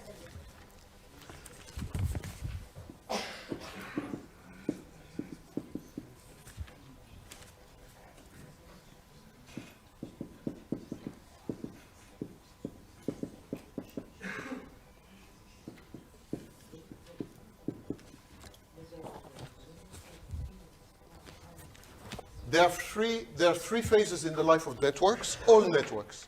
All networks go through these 3 phases. Mimetic phase, externality phase, or network effects, and decay, or collapse. Of course, some networks do not decay. So the 3rd phase is not obligatory. The network can prevent it. How to prevent it? By becoming self-contained, self-sufficient, self-explanatory universe that provides meaning, value, gratification, income, everything the member needs. So if the network fails to become self-sufficient and self-contained, it decays. Mimetic phase. Mimetic phase is the initial phase where people invent some concept, some idea, some belief, and based on that, they begin to establish a network. During the mimetic phase, the network is autonomous, fecund. Fecundity is a very important concept. It means how many times the message is repeated, replicated. So the message is autonomous, fecund, distributed, and so on and so forth. The mimetic phase is short. If it is not short, the network dies. At each of these stages, the network can die. So, if I start a new network, and I have a message, I have a belief, I have a concept, I have an idea, I create a meme. Meme. If I create many memes, I create a memeplex. Okay. Imagine that I want to establish a new network. And I have belief number 1, and belief number 2, and belief number 3. I put them together, I make a concept, the concept makes ideas, and so on. I have a whole story. Okay? And I'm trying to establish a network. If this stage continues for too long, if this message is conveyed from one to the other, and people communicate the message and discuss the message and compare and analyze, but nothing happens. They just continue to talk. They just talk. The talk phase continues for too long, the network dies. Many networks start very promisingly with new ideas and new concepts and amazing combinations and so on, but members focus too much on the idea, on the concept, on the belief, and not on creating the network, on the creating the universe, on the actual work. So you could have tens of millions of members, and he dies. He dies because there was no transition from mimetic to network effects. Now, what do I mean when I say transition? How do we transition? So let's make an example. Let's assume that I come with a new concept or a new idea, and I'm trying to sell it to you. I'm trying to create a network, and let's assume you buy this. You buy this idea. It's interesting.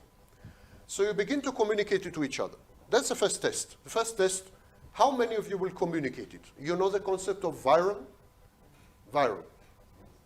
There's a good reason for that. I compared networks to viruses. In a minute I will come to it. But it goes viral. So I made a video about a month ago about social media. And we put it online. And within a month, it had 300,000 views. So that's viral. That's going viral. So the message, it's a perfect example, actually. Let me take this example.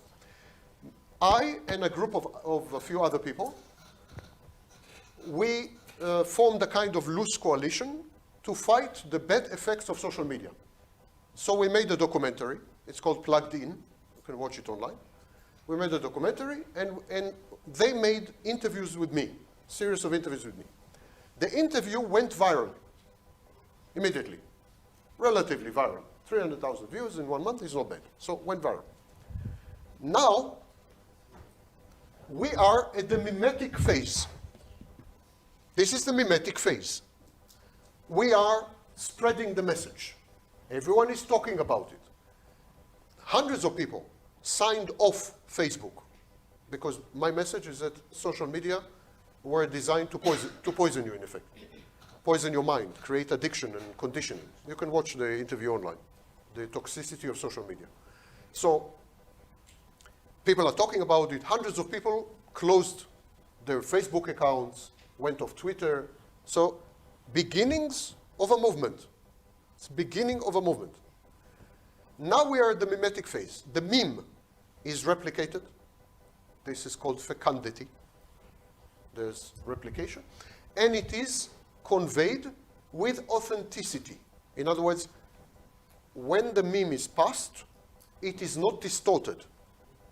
Do you know the game telephone? Telephone or yes, broken phone or Chinese. It's called Chinese whispers.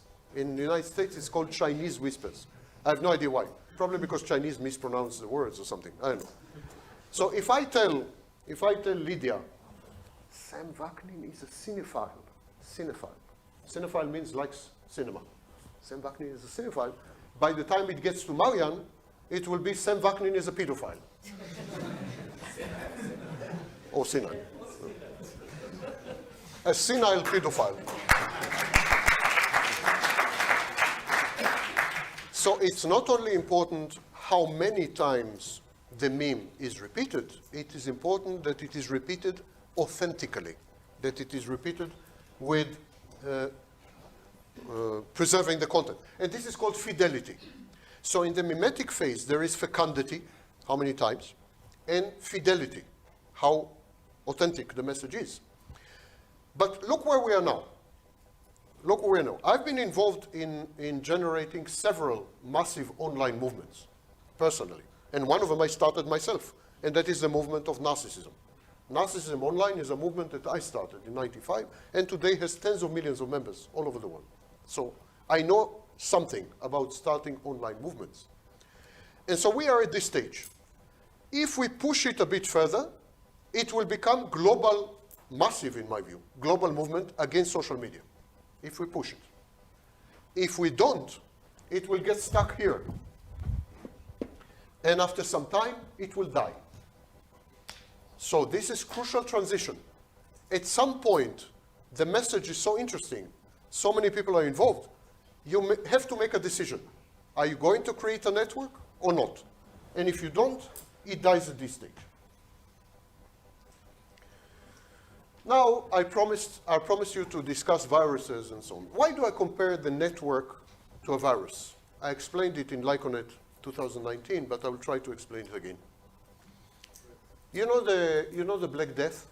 The Black Death in the 14th century, there was an epidemic in Europe, Black Death, and anywhere between 1/3 and 1/2 of the population of Europe died. It was thought until very recently that it was a bacterium. Now we are beginning to think it was a virus. But it doesn't matter if it's bacteria or viruses. There is a very interesting question. Why didn't all the population die? I mean, there was another 50%. Why didn't the virus infect the other 50%? Why did it stop? Well, today we know that bacteria and viruses are very clever. They actually communicate using something called signaling molecules. They communicate to each other. For example, we discovered that bacteria communicate to each other in the presence of antibiotics. When we introduce antibiotics to the body, one bacteria picks up the iPhone and calls the other and says, listen, honey, keep the kids at home because some antibiotic here. And so bacteria communicate using something called signaling molecules. And we discovered an amazing thing. When the number of hosts, the number of people infected and dead, reaches a certain quantitative point, we don't have at this stage a tool to predict, but we know that it reaches some point, the bacteria and viruses stop. They become dormant. They don't die. They go to sleep. They hibernate. They stop infecting. It's because we think, maybe it's human thinking, but it's like they are keeping reservoir, keeping reservoir. Like if we kill all the people, we will die also. So let's keep reservoir. Why aren't all people Christians? Why not? Why aren't all people Muslim? It seems that networks, and more it seems, that networks follow the same path of epidemics or pandemics. They infect, so to speak, with a meme. The meme is like a virus or like a gene. They infect with a meme. The meme passes from brain to brain. When I talk to you, what am I doing? I'm infecting your brains. I'm infecting your brains with words. I'm infecting your brains with other things from the CIA, but you don't know that. No. Zohar knows, I can see in his eyes. I'm infecting your brains, but I'm using words to infect your brains. Then do you think this is a metaphor? You're very wrong. we made functional magnetic resonance imaging, fMRI, imaging of the brain, when people talk. And we discovered that not only there is blood flow, massive blood flow when people talk to each other, but the shape of the brain changes, in the sense that neurons disconnect from each other and reconnect with other neurons. When I talk to you, I am putting my head inside your brain and I'm rearranging the cells. It's as simple as that. So it is an infectious, contagious mechanism. So networks are very much like viruses. There's the meme infects you, and then you become infected, and so on and so forth. And exactly like viruses, and exactly like bacteria, networks self-limit. They stop. At some point, networks stop growing, never mind what they do. Stop growing. Now, we don't know exactly why. We know that viruses and bacteria keep reserve. But why would a network keep reserve? A network wants to become as big as it can. The bigger, the better. If we could have a network of 7.6 billion people, that's the optimal network. Why would networks self-limit? We don't know the answer to that. But they do. At some point, membership, members who join, become equal to members who leave. And the networks plateau. This is called network plateau. Networks plateau, stabilize forever. Simply forever. Of course, as the population grows, network numbers may grow absolutely, but not as percentage. It seems that networks keep reserve. I will explain in the next part why we think networks keep people on purpose, not to join. Because networks send two messages, not one. One message, join me, and when they reach a certain point, number, We don't need yes, they send a message, stay away. Don't join me. And there is a good reason for that. This reason is called the weak ties hypothesis. It's a new discovery, and I will explain it in the next part. But to give you just the taste, networks that don't have outsiders or don't have people inside with connection to outsiders die. Only networks that have people inside with connection to outsiders survive, and only people only networks who have people with weak connections survive. It seems that networks need three types of people, not one. Strong members. This is member that is active, works hard, brings members. This is opinion leader. They need another type of member called the weak tie member. That's a member that comes, goes, doesn't have much connections, is weak. Weak member is crucial. We discover that weak member is very often much more important than opinion leader. I will explain in the second part why. So, opinion leader, weak member, and outsider. In the absence of these three elements, all put together, networks die. Exactly like a virus. Exactly like viruses. We discovered, for example, that in virus populations, or virus is not a good example because virus infiltrates the cell and becomes the cell, but bacteria.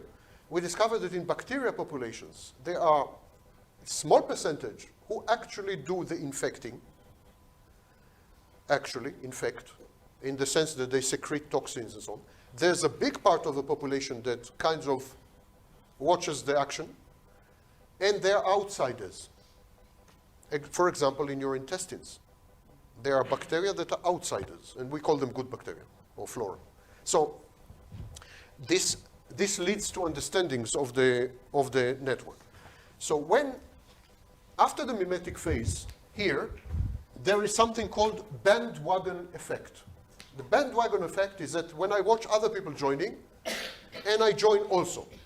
I join also because I'm afraid to look stupid, I'm afraid to miss an opportunity, I'm curious, or I follow an opinion leader. Now, the problem in the modern world, and it's unique to the modern world, never happened before in human history, is that we have something called halo effect. Halo effect means you can be opinion leader in one network and people mistakenly will consider you opinion leader in another network. For example, you can be famous footballer and people will ask your opinion about politics. Yes? Or you can be famous actor and people will ask your opinion about human rights. Or you can be famous doctor and appear online with a white robe and discuss something that has nothing to do with medicine. So we have halo effect. We take one leader from one network and we make the mistake of listening to him in another. I'm cutting short this part because you heard most of it in Lyconet. For a network to survive, it must do the following. It must activate the members. Activate the members means monopolize the member, not activate. It's a mistake. Monopolize the member. Monopolize means not let the member do anything outside the network. If a member wants to do anything, he must come to the network. Network should give him everything. Education, money, jobs, motivation, beliefs, ideas, lectures. I mean, the network should provide the member with total solution. And in return, the member's time should be dedicated almost 100% to the network.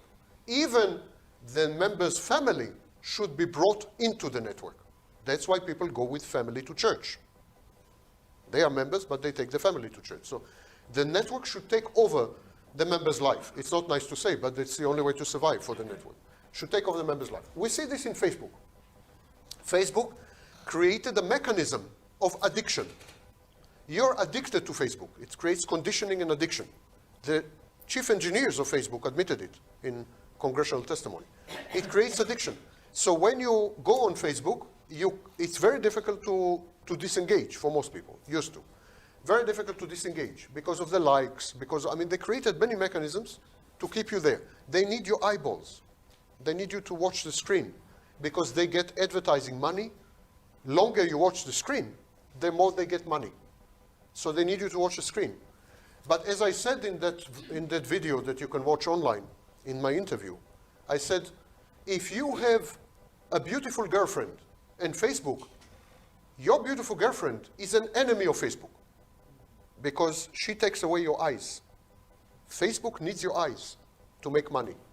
Anything that takes away the eyes is an enemy. So family is enemy, intimacy is enemy, community is enemy. Everything is enemy of the social network because they need your eyes. Every successful network keeps you, monopolizes you. Do you know how many hours a day a typical person spends on an iPhone? Do you know? iPhone, not other phones. In a minute I will tell you on other phones, but on iPhone. Remember, iPhone is a successful network because they created a self-contained universe, because they closed themselves to the outside. From the very beginning, they made a decision to be cut off from the world, and the member to get everything inside. How many hours do you think? Well over 8. A typical owner of an iPhone spends well over 8 hours. Android phones? Much less. Much less.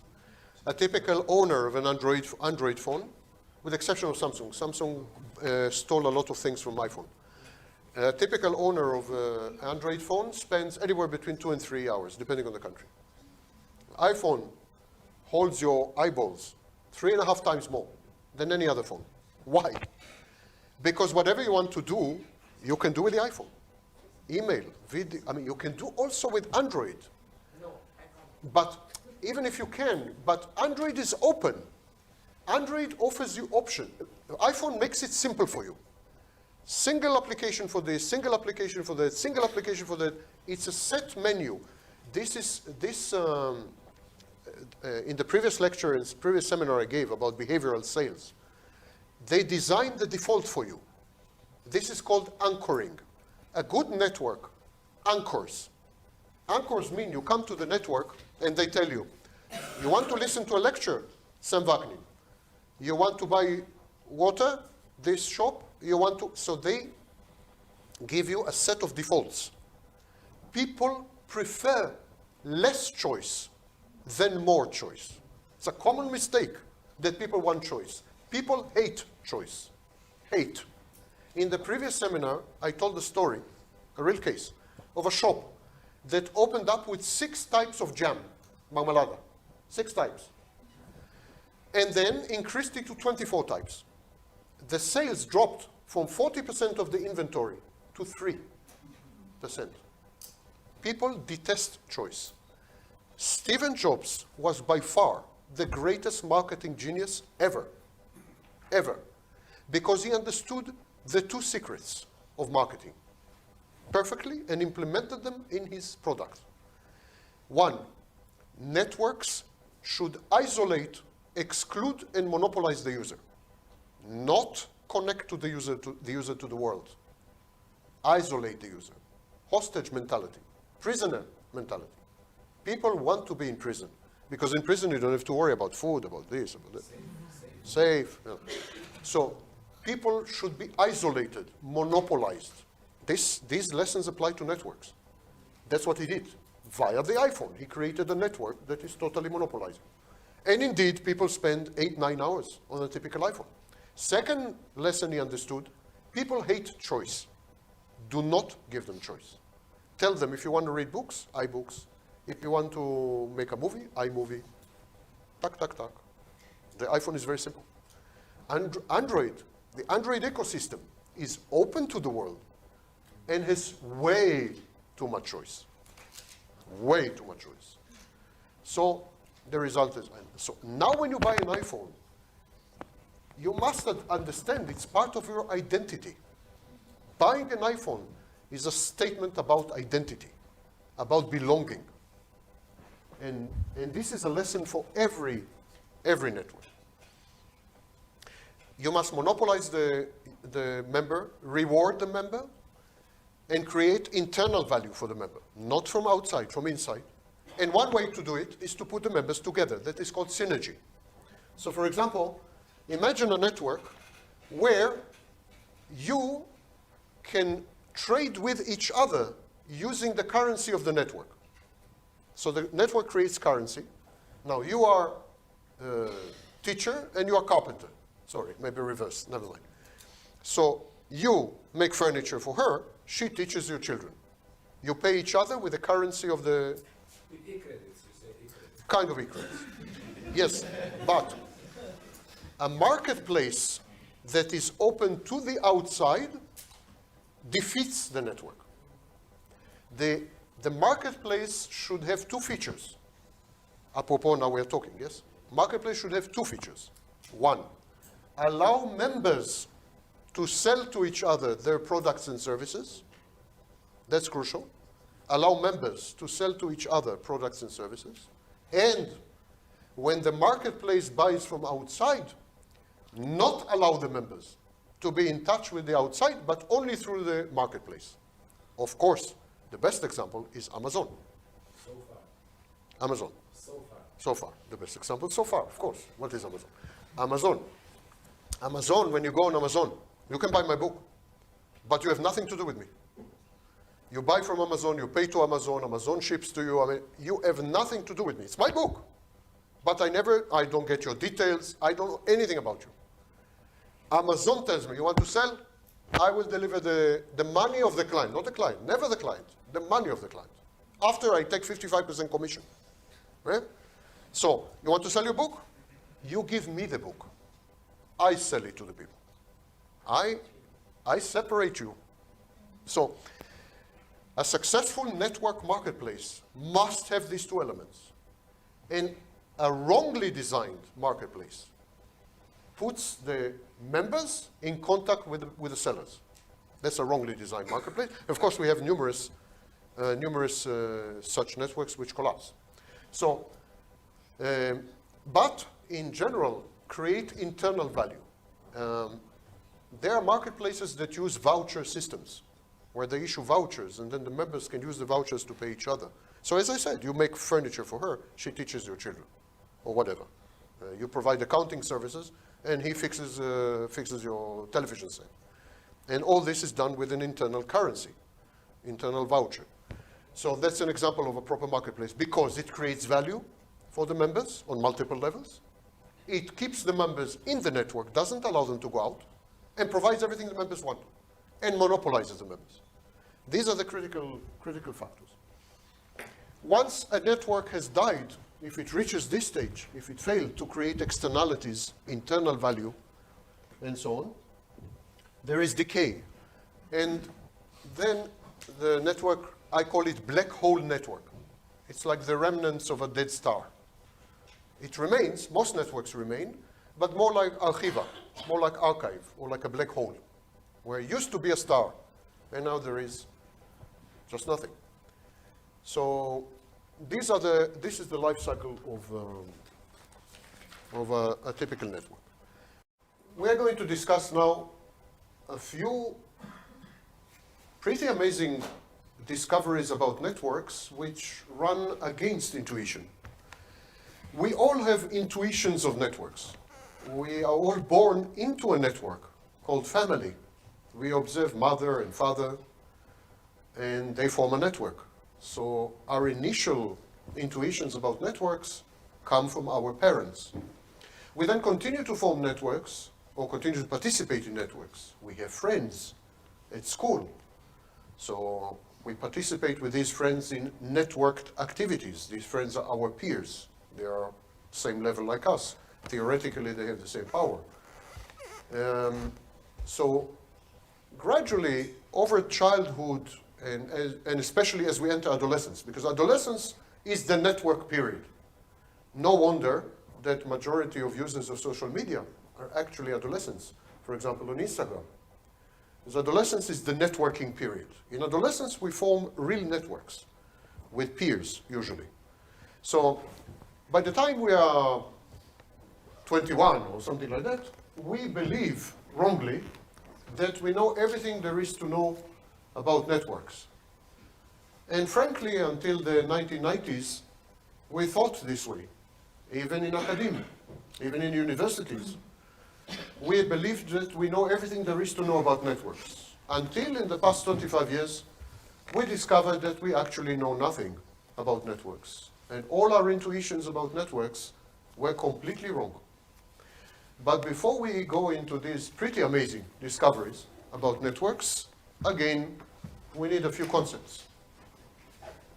The sociometric parameter of a network is where the node is located. So if we show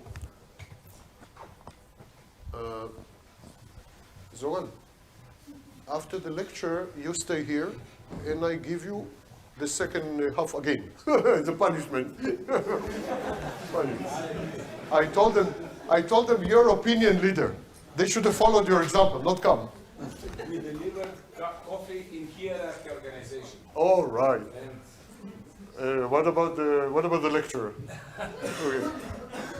Now, you all know that we paint when we create a diagram, a schematic of networks. We use something like this. Yes.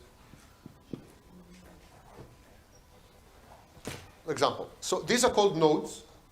Nodes. Each one of them represents you, members of the network. This is me.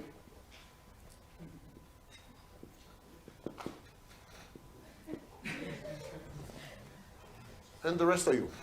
So these are nodes, and these are called ties. Not connections, but ties. So nodes and ties. So the sociometric parameter of the network is where you are in the network. We discovered that where you are is crucial. So we start, this is the guy who began the network, established the network, or among the first. And then there is a second and a third, they joined at the same time, okay? And then there's this and this, they joined later. So it is temporal. It represents time. This axis is temporal, represents time. These three joined at the same time, these three, and therefore they are called structurally equivalent nodes. Structurally equivalent nodes. And these are temporally equivalent nodes. And we discovered to our shock that where you are in the network has critical influence on how you behave. And that is independent on who you are, your character, your background, why you joined, nothing. Nothing has any effect like your position, your socio-metric position. We'll come to it a bit later. So this is the first discovery. Second discovery, as I said, structural equivalency. We discovered that networks have two functions: information and innovation. Well, they have many functions, but when it comes to flow, information, the network educates you, teaches you. Even if you do cashback, you need to learn how to do it and what to do and so on, so teaches you, education. And innovation.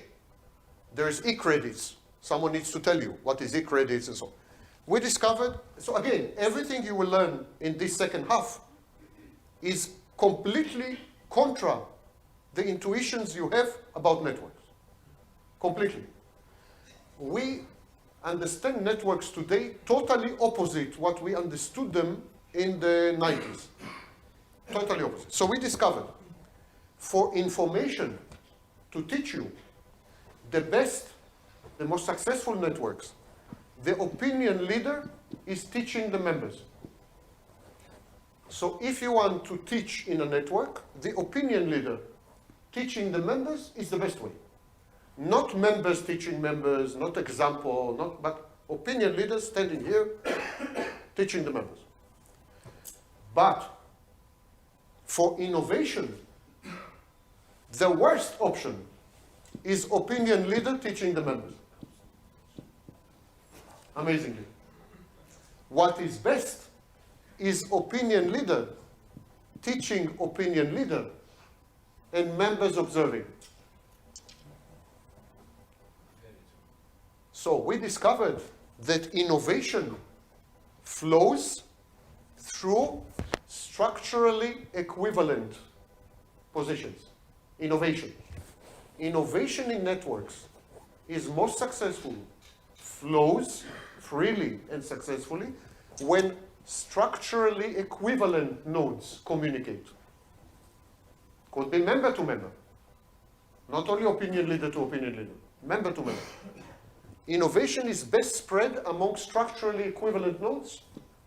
Information is best spread from opinion leaders to members. So that's the first thing pretty shocked us. And we are using a technique, a mathematical technique, to analyze these flows. It's called block modeling. Those of you who want to learn more later, it's called block modeling. Now, we talked about sociometric, your position in the network. We talked about social equivalency. Social equivalency is that if you join the same time, the temporal and the spatial, where you are in the network, if you join the same time. So that's structural equivalency. And there is distance. Distance is the social relationship in the network. So for example, in this network,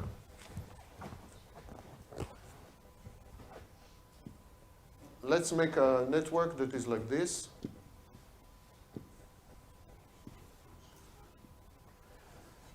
Here's a network. The distance is the relationship between the members. How distant they are from each other. It could be that this node is a good friend with this node. Good friend.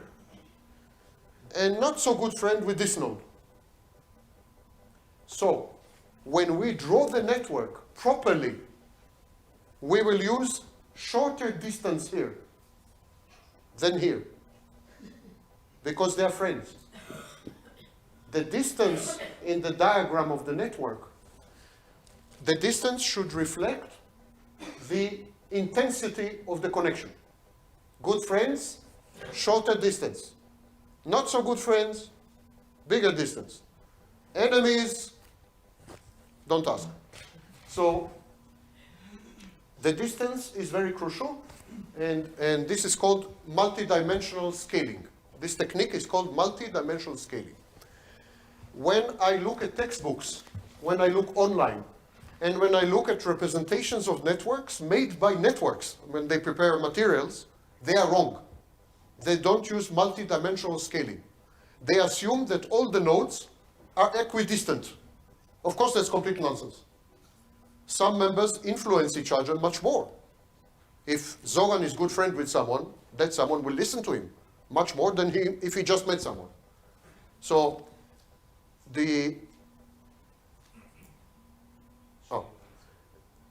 I think you have a phone call. You have a phone call? You want to answer? If you want, I can answer. Maybe to mute it would be a good idea or something. So the distance is crucial. Next thing, centrality. I'm teaching you the concept so that we can talk after that. Without these concepts, it will be difficult to talk. Centrality, degree. Degree is how many links come to and from a node. Some nodes have, how many people you have in your? The total or my direct links? Your direct line. 71. 71 direct. So if I represent Zoran in a diagram, which of course is very difficult to do, but still, I would make 71 lines coming in and out. This is called degree. His degree is 71. If I have 6, only 6 lines will come. Again, common mistake in diagrams of networks. In diagrams of networks, we make, many people make the nodes and some kind of line. But that's of course nonsense. So either you make the line thick to represent how many, or you make 71 lines. So today we use, to simulate networks, we use supercomputers. Real supercomputers, Cray 7 and so on, to simulate networks, because we discovered that there is no phenomenon. And when I say we, I'm a physicist and a mathematician as well. So that's why I say we. We discovered that networks are by far the most complex phenomenon in the world, by far. And of course, you all have the biggest network in the universe inside your head. Well, some of you. It's called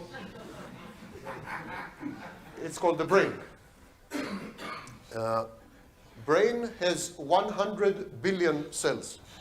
100 billion cells. These cells are divided to neurons and glia. Glia we used to think was glue. We thought glia was glue. But we discovered that it's not glue.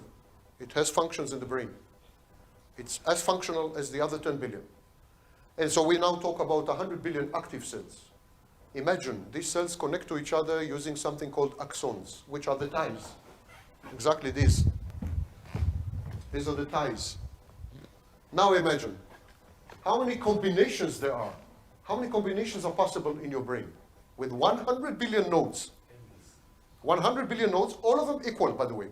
A brain is the quintessential network. Every cell is equal to every cell. They signal to each other when a certain threshold is passed. They send an electronic signal. It's total democracy. No hierarchy, no hint of hierarchy, except some issues. But generally, no hierarchy. And so they're connected with axons. The number of connections in the brain exceeds the number of atoms in the known universe. Even in a politician's brain.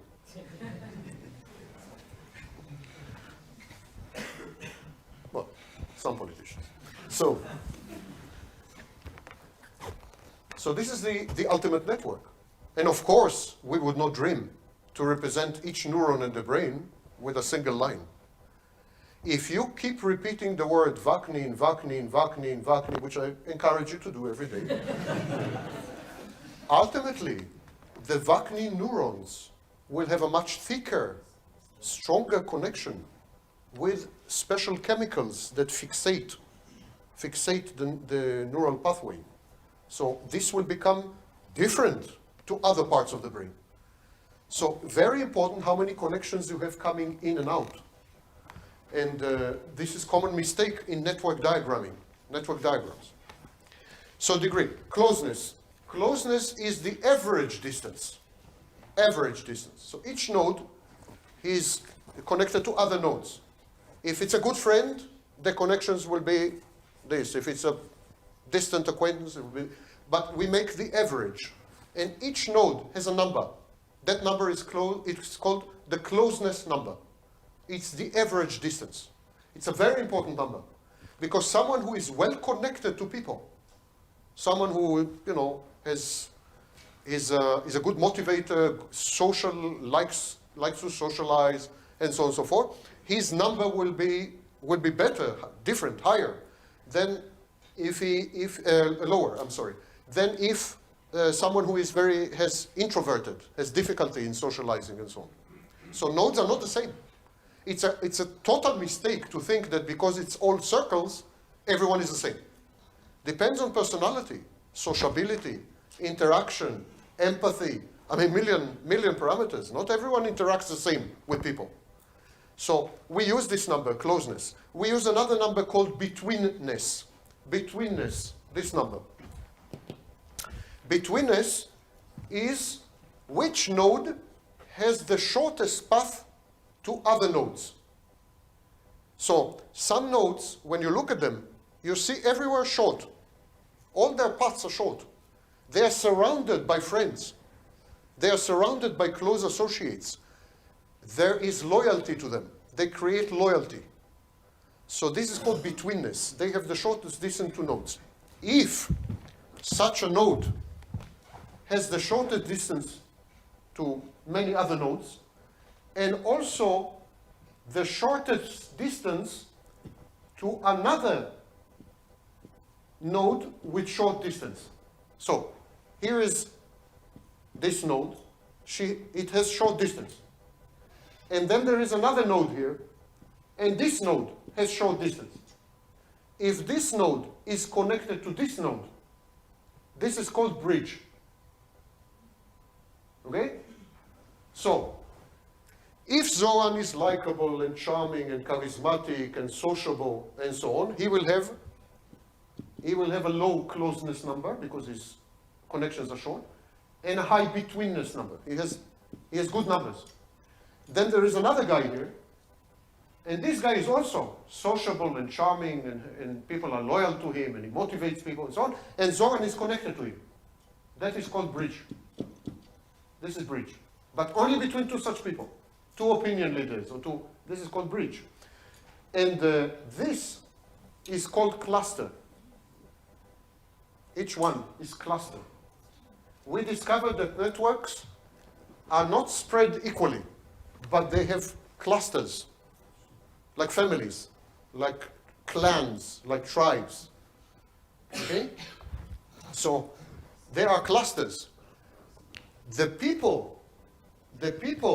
These two people bridge the clusters. They connect the clusters. They are called bridges. Here's the amazing thing. We thought that these people, until recently, we thought that these people will be opinion leaders. We said, well, opinion leader, he will have loyalty, he will have many people, and opinion leader connects to opinion leader. Each cluster is led by opinion leader. So opinion leader will be, we discovered it's not true.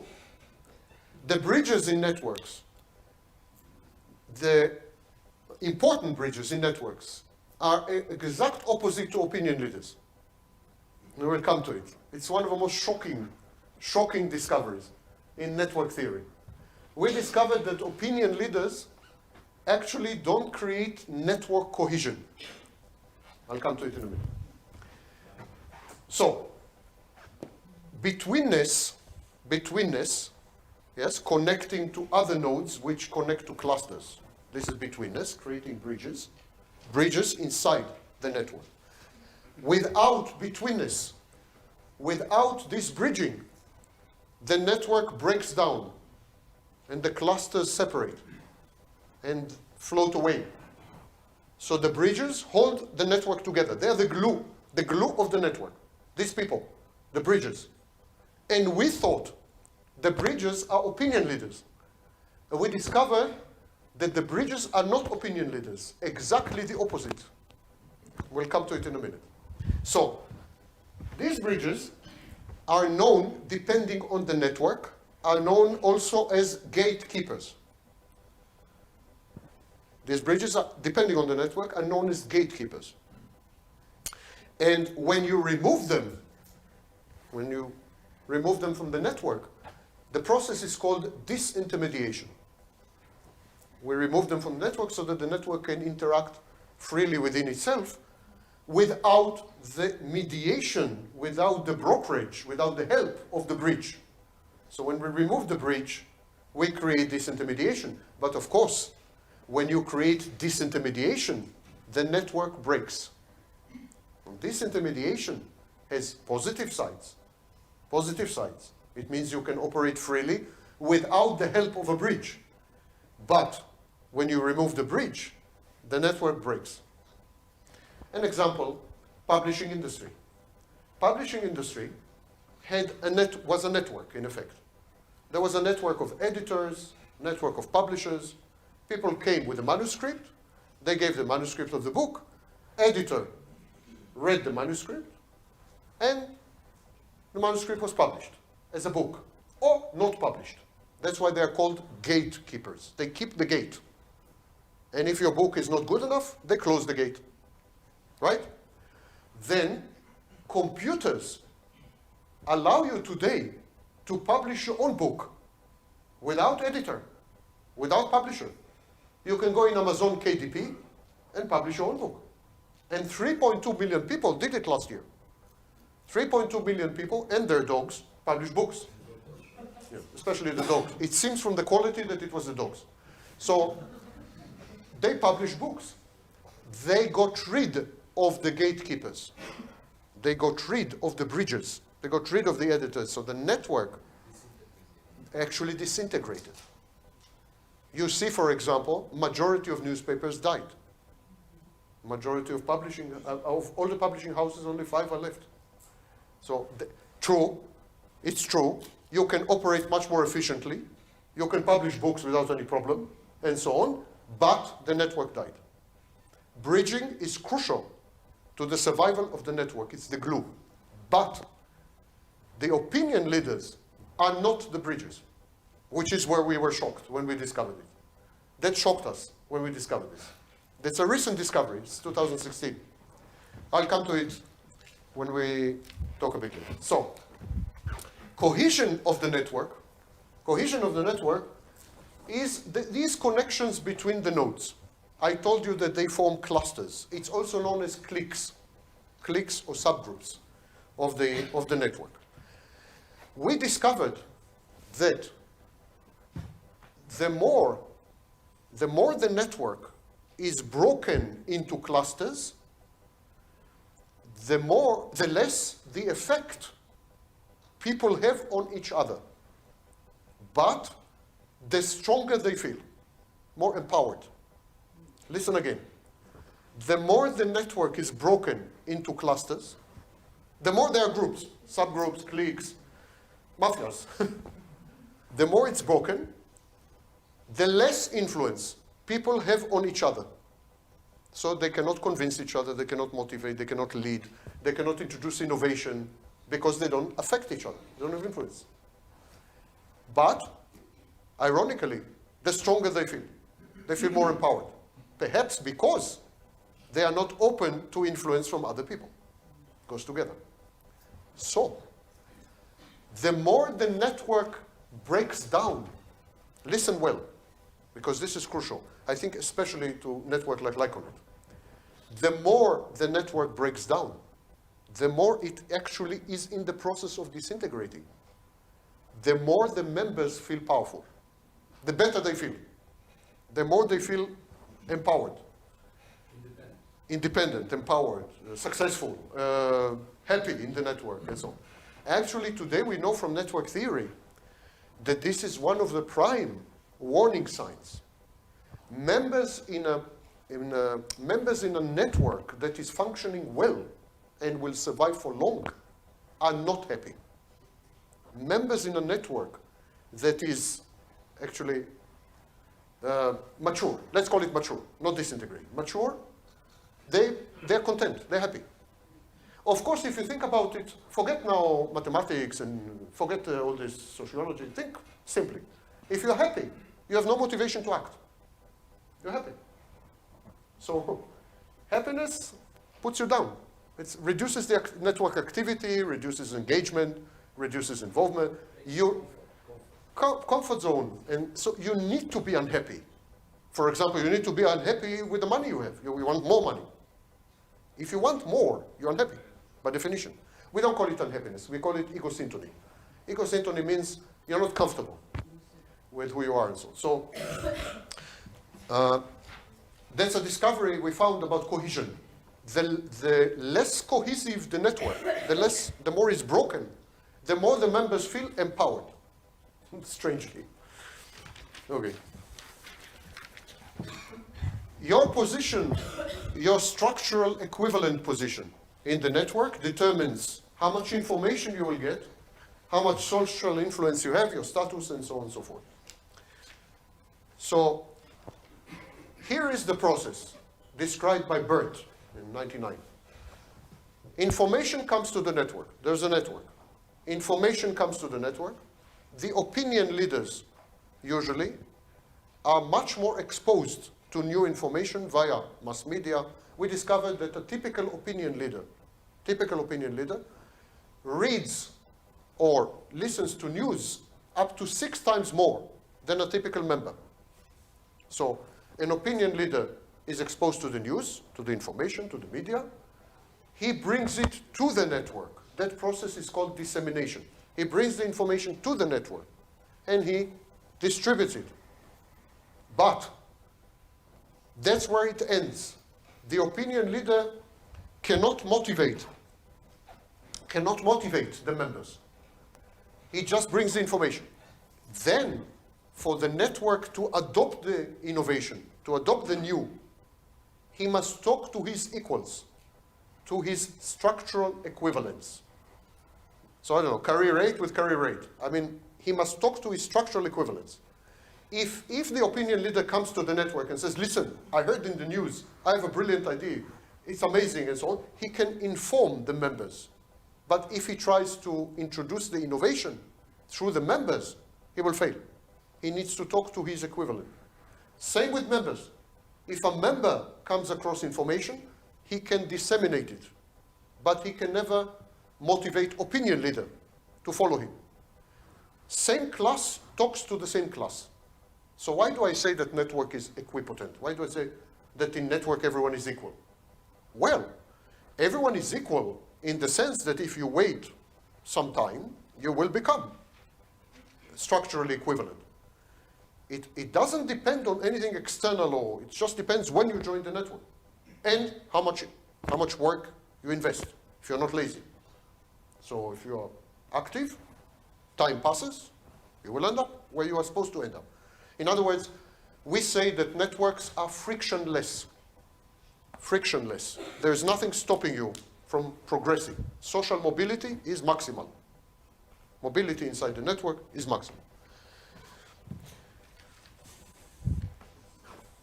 In 1944, this whole mess started in 1944 when Lazarsfeld, Berelson, and Godet,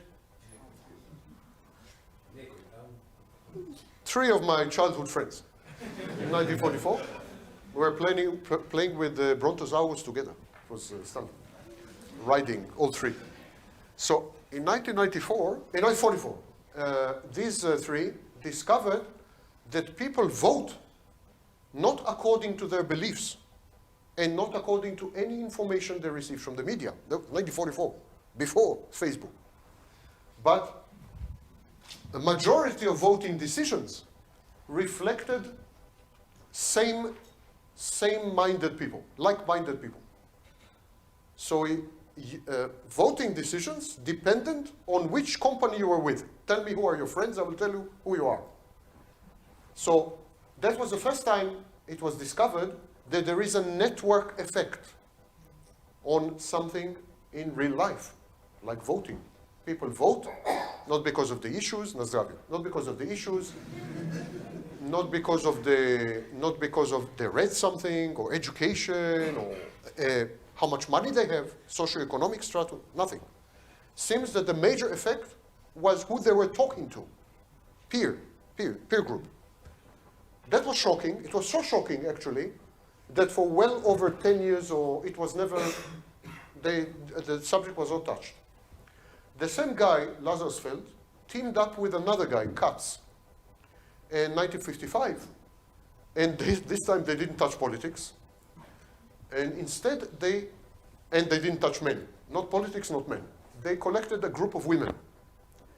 And they monitored the behavior of the women when they were buying clothing, fashion. And they discovered that women buy fashion of all kinds, clothing, accessories, and so on, also based mostly on peer preferences, not on personal taste, not on what they read in the media, not on advertising. Advertising had zero correlation. Mostly result of peer group, how other women dressed, what they bought, and so on. Now, I'm mentioning this because when I say opinion leaders, you think about elites. You think opinion leader is elite, intellectual elite, financial elite, political elite. No. Opinion leaders in networks, actually, majority of them come from similar background to the members. And they are issue specific. They are local and issue specific. They are like the members. The most successful opinion leaders in networks resemble the members very much. Now, when you see politics in some countries, you say, how could they have elected this guy? I mean, you look at someone like Duterte in Philippines or Bolsonaro in Brazil, or even Putin in Russia. Putin was a nobody, a zero. And you look at these so-called leaders and you say, how could they have elected this guy? You know, he has no accomplishments, no history, can hardly read. I mean, how did he become a leader? Not to mention other countries with a Hungarian future. So, how did they elect these guys? And the answer is, of course, these guys became leaders because they were indistinguishable from the electorate. The more they resemble the people who vote for them, the more influence they have. So, starting in 1944 and until 1973, we made a revision of the concept of elite. There was before 1944, there was a concept of elite. There is elite and there is masses. And the elite is leading the masses. Jose Ortega y Gasset was the philosopher of elites. Today we know that there is no such thing as elite. It's a construct from the 17th century. What there is members who have natural leadership qualities, but they resemble very much the other members. Just they have leadership qualities. They are charismatic, sociable, know how to talk, and so on. But otherwise, they are exactly like the members. And so common background is very crucial for opinion leader. That's why people vote according to their friends. Women buy fashion according to their friends. Motivation for action is result of similarity, not dissimilarity. That's one of the discoveries in the network. Now, we interviewed, scholars, academics, interviewed thousands of opinion leaders in various networks, and we came up with this profile. The opinion leader, there's a who, what, and whom. Opinion leader has personality, charisma, he's competitive, he has some knowledge or information that is in excess of the member, and he knows people. he knows other people. So he has already a proto-network that he brings with him to the network. Opinion leaders, as opposed to regular members, come to the network with a group. Typical member joins. Opinion leader brings with him some kind of group. And now, in 1973, there was a study published, and no one realized the importance of this study. No one understood that this study actually will create the biggest revolution in network theory.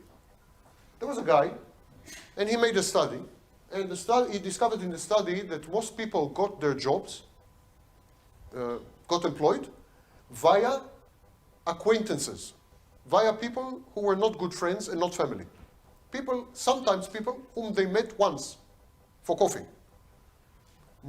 I repeat, most people get their jobs through people they don't know, or they know very, not through family, and not through friends. This was a discovery in 1973, and for a very long time this study was dormant, until it was applied to networks, where we discovered something called weak ties. And this is where the real revolution in networks started.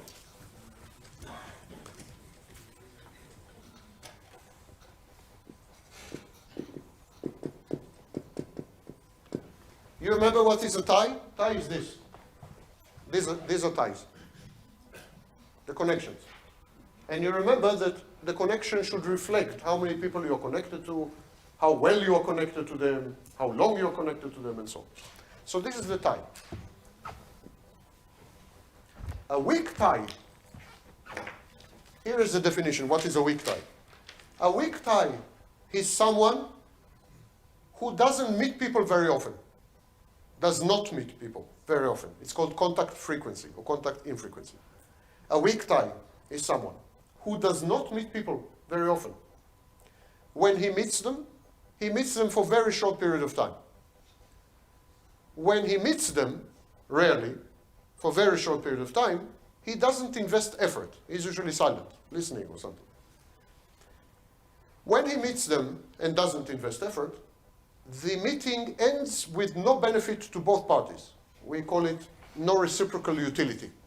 No benefit to the partners. So it's a charming person. He meets rarely. When he meets, he's silent. He makes the meetings very short, and he doesn't help you. He's just there. And he avoids intimacy. So he refuses to talk about himself. Okay? You all know people like that. You all know people like that. So this is the profile of a weak tie. The amazing thing which we discovered was that bridges among nodes, cluster nodes, are not opinion leaders, but weak ties. The people who connect, the glue that is holding the network together, is not opinion leaders, but weak ties, these people. That was a shock for the academics also, was a shock. We discovered that networks that had many weak ties, many such people, survived much longer, grew much faster, disseminated information much more efficiently, and innovated much more frequently. Because the weak tie was the bridge between clusters. Each part of the network, known as cluster, had its own opinion leader. But the bridge between the clusters were weak ties, this kind of people. People who hate company, hate people, don't like to talk, don't like to meet, hate intimacy, loners, lone wolves, introverts. They were the glues of networks. And that was mind-boggling. We didn't know how to explain it. We didn't know how to explain it. So there was a series of studies and so on and so forth. And we think we may have some explanation. We think we may have some explanation. It seems like this.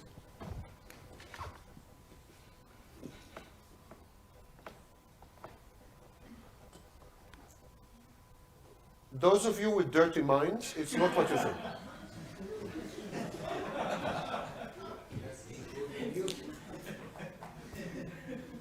Okay. Eyeglasses. This is schematic of a network, a typical network, where there is cluster 1 and cluster 2. Of course, the bigger the network, you can have millions of clusters. But that's a typical cluster. By the way, on Facebook, what is the cluster? Your friends. Each one of you is a cluster. You are the opinion leader, and you have friends. We call it cloud. You have a cluster cloud. So each one of you is a cluster. Okay. This is the bridge. To remind you, until 1973, we thought that the opinion leader is bridging. Now we discovered that these introverts, these people who hate people, are bridging. Why?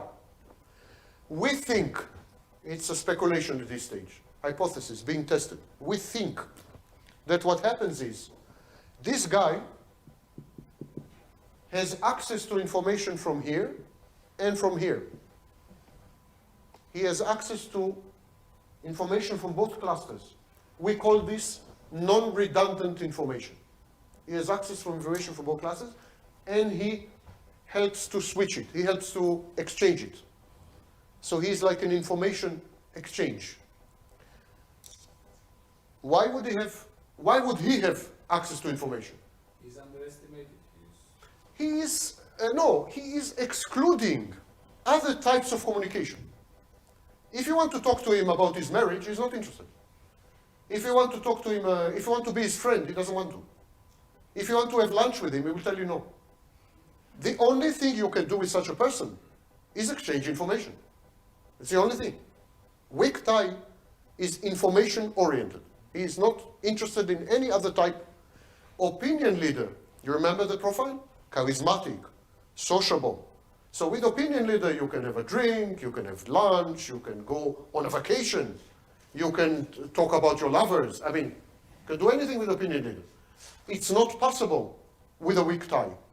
With a weak tie, you can talk only information. So consequently, weak ties become information exchanges. And they have information from both clusters. And indeed, this is their main function. This we established. They exchange information. Now, remember how it started? You don't get jobs from family and friends. You get jobs from weak ties, from acquaintances, people you just met. Why? Because they're likely to have information. Who is looking for an employee? Weak ties will have the information where you can find a job. Not your family, not your friends. If you want someone to give you information where to find a job, go to someone like that. He will know where to find a job. Because that's what he does. He is a vacuum cleaner of information. That's his function. Okay? So this is the glue. And we made a study. We made a study of networks. I mentioned on the bibliography at the beginning when Zoran was not here. So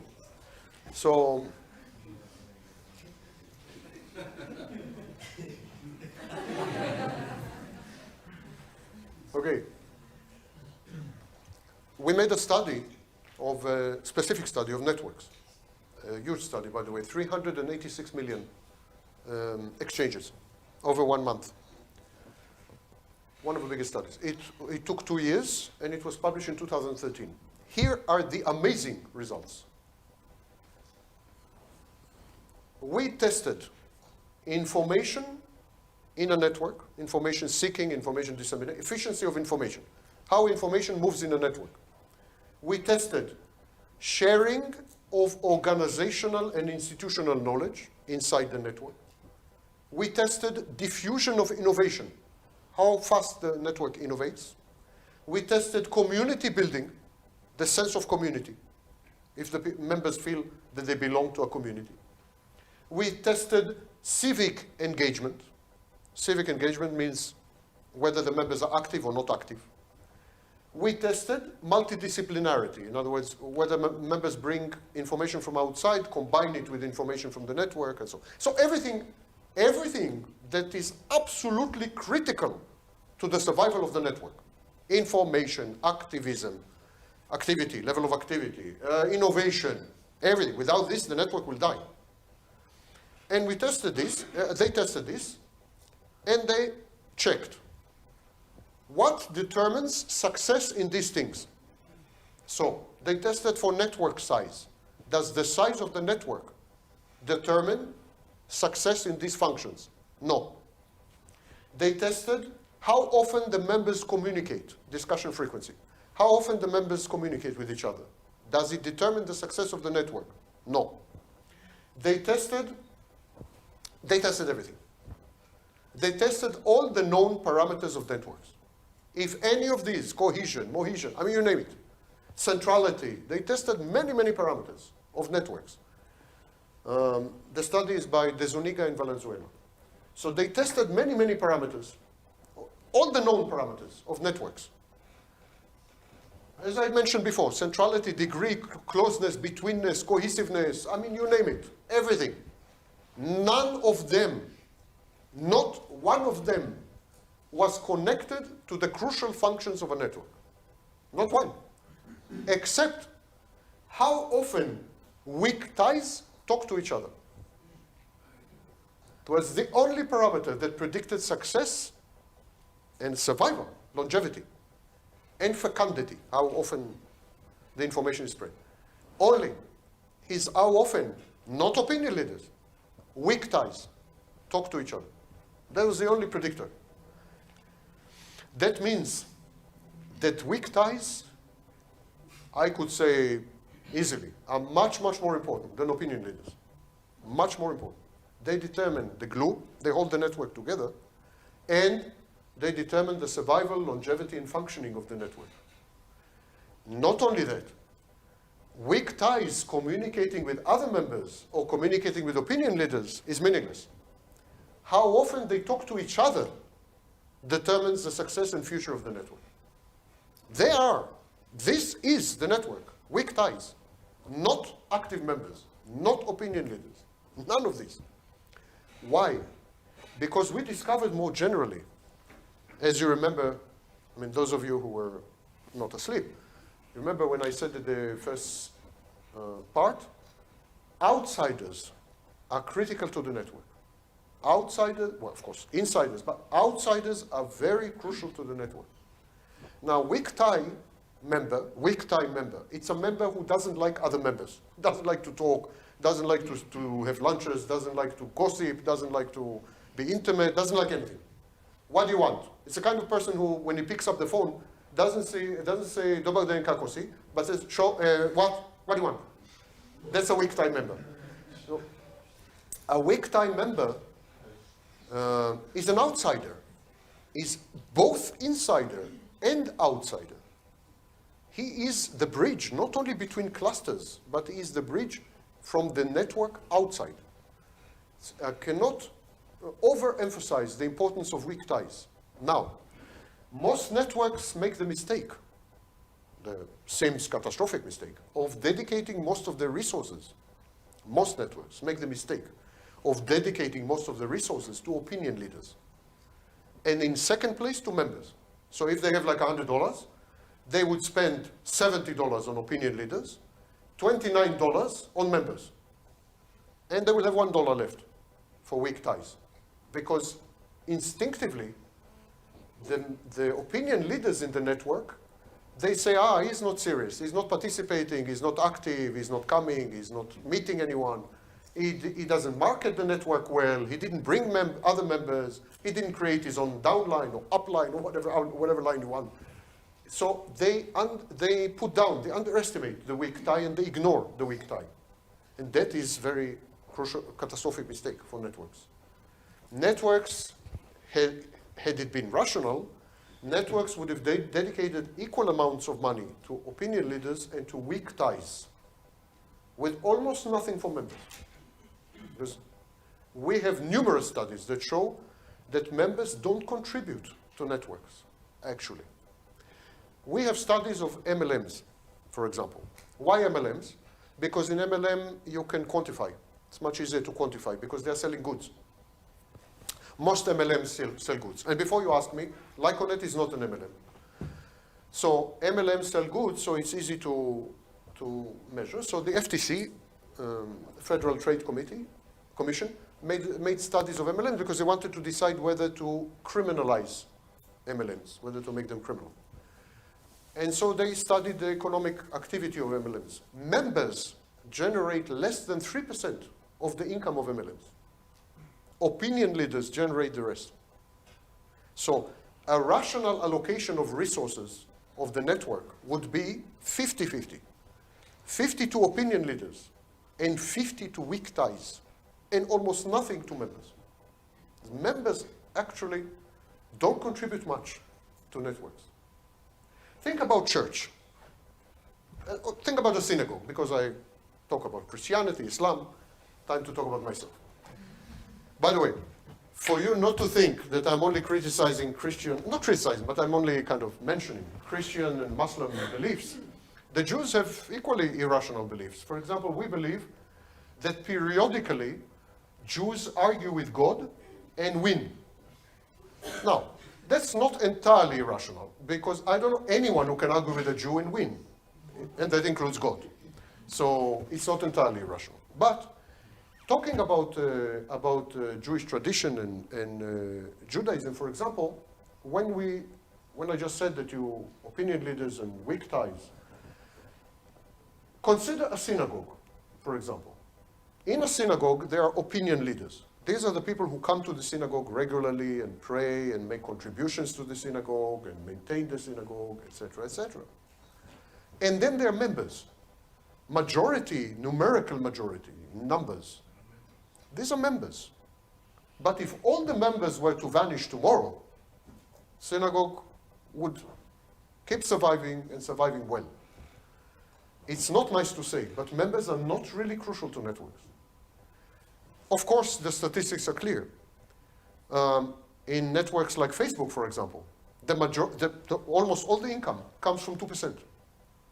And the other 98 actually are a drain on the network. They are net loss. And of course, if you see in the financial industry how wealth and income are distributed, it's the same, 1%, and that's why we have the 99% and the 1%, yes? 1% make well over 90% of wealth, of new wealth. So in all human societies and in all human structures, 1% makes 90%, and 90% make 1%. That's how it is. Network, a rational, efficient network, should allocate its resources accordingly. Should emphasize opinion leaders and weak ties. Weak ties because they can bring information and innovation and so on from outside, which is crucial for the network. And because they can mediate between clusters. Also, weak ties never belong. A weak tie never belongs, so he will never belong to this cluster, that cluster. So, weak ties and opinion leaders.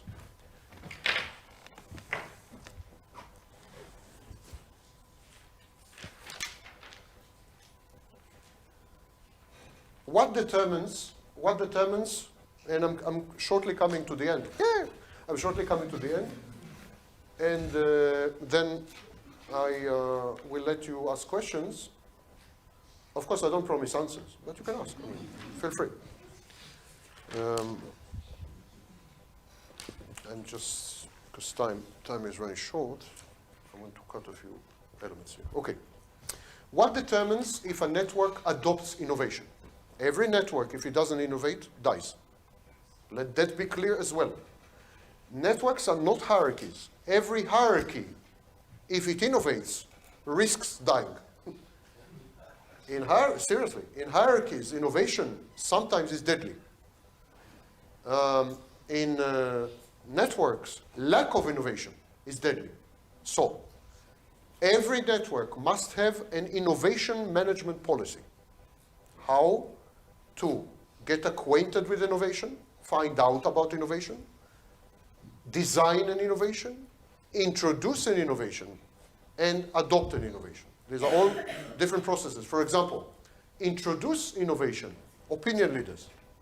adopt innovation, weak ties, and structurally equivalent, same level. So depends. People think, I have a network, that's it. Listen, it's a whole science. You need to know what you're doing to keep a network alive and so on. So we discovered the following things influence whether people in the network adopt the innovation or not. It must present some kind of advantage over previous practice or previous normally, yes? It must be, but it must be compatible with what they're doing. So some advantage, but not too much advantage. Not total divorce from what they're doing before. It must be gradual. Innovation that is radical is rejected. Even if it is excellent innovation, it's rejected. We had cases, tests, experiments, where people rejected a ratio of 10 to 1, making 10 times more money, just because of risk of loss, because it's innovation and there was uncertainty. People hate uncertainty and hate loss. So, compatibility. Complexity. There is a principle called KISS. KISS. Keep it simple, stupid. KISS. Complexity. Innovation must not be complex. Trialability. You must be able to try the innovation. Observability. You must be able to observe the innovation in action in some other place. Cost, and as I mentioned, radicalness. The adoption process in networks has the following stages, and I will focus on one of them because it's new. It's a new discovery by a guy called Cialdini. So I strongly recommend to read Cialdini's 2 books, Influence and Persuasion. Actually, I'm even going to write it on the board. Off with the pornography.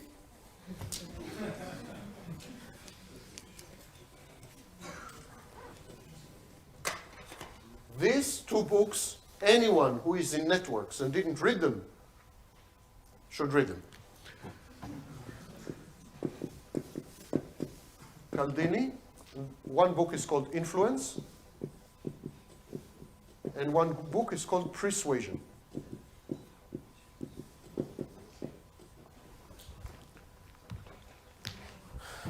Cialdini and others said that the process of adopting innovation involves several stages. Persuasion, knowledge, decision, implementation, confirmation, modification. Okay. I will focus on persuasion because it's a new concept. Very, very new concept. So today you're exposed for the first time to many, many concepts which are 2 years old or even 1 year old. Very latest, the newest concepts. So there are 2 models on how people adopt innovation in networks. One is called hierarchy of effect model. Hierarchy of effect model, it is Valente, invented by Valente. Valente discovered a mathematical rule. In all networks that he checked, he discovered mathematical rule. Every innovation has 12 steps.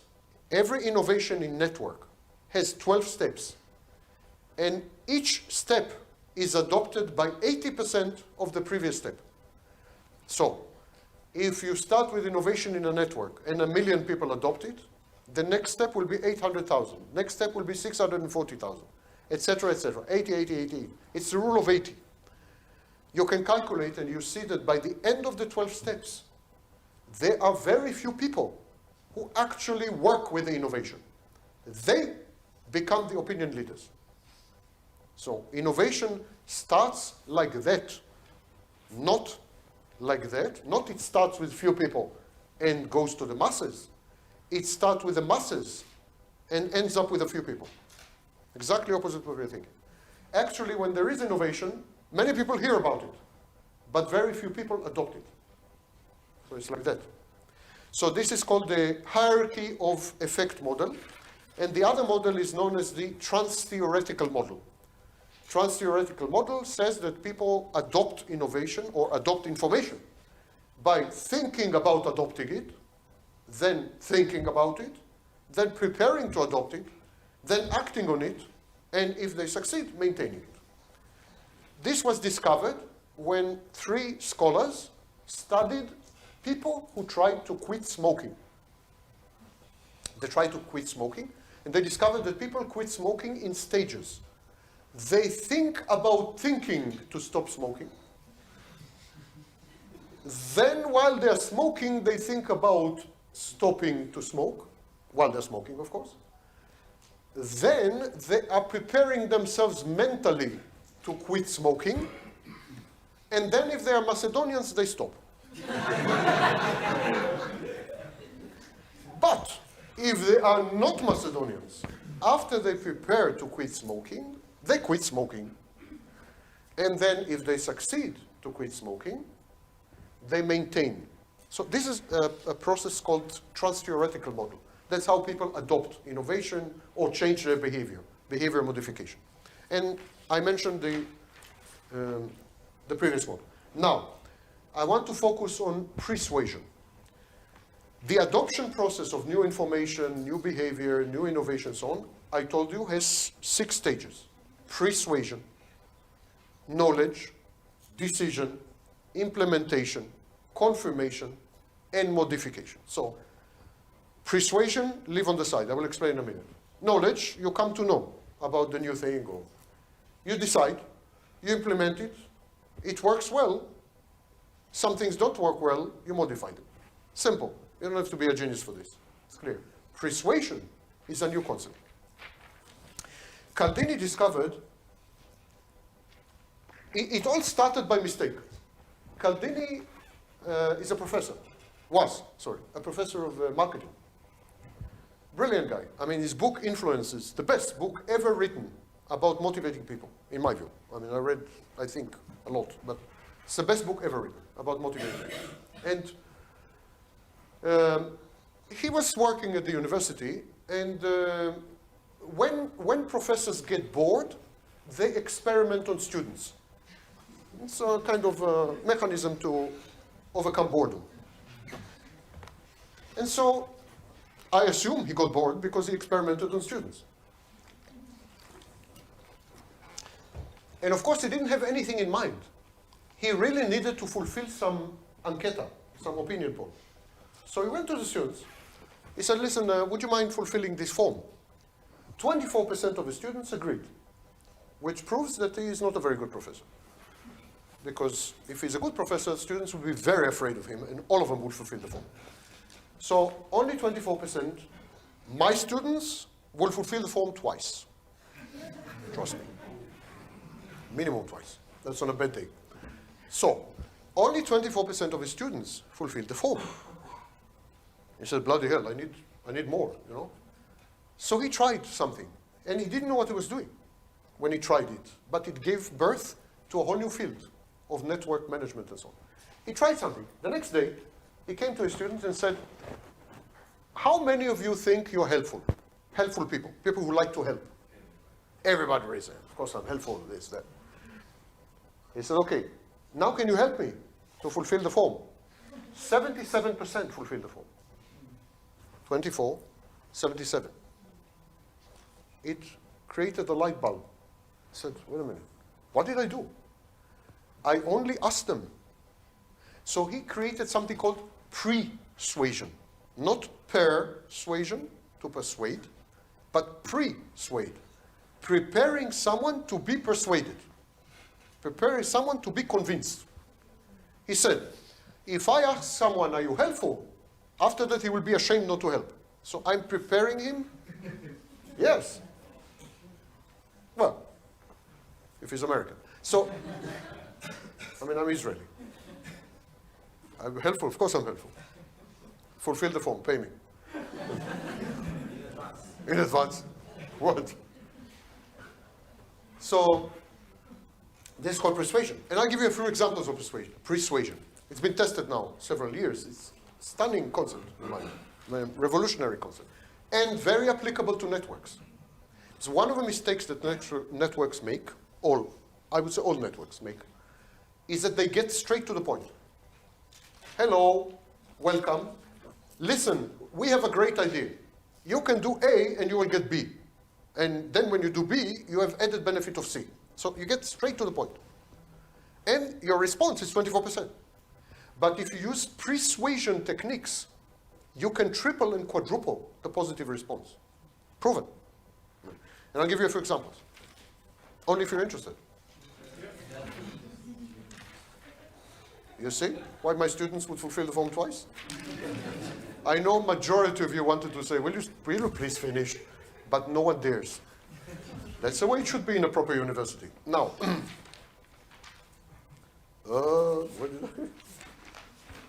where did I hide this guy? Just a second, bear with me. It's the wrong, right.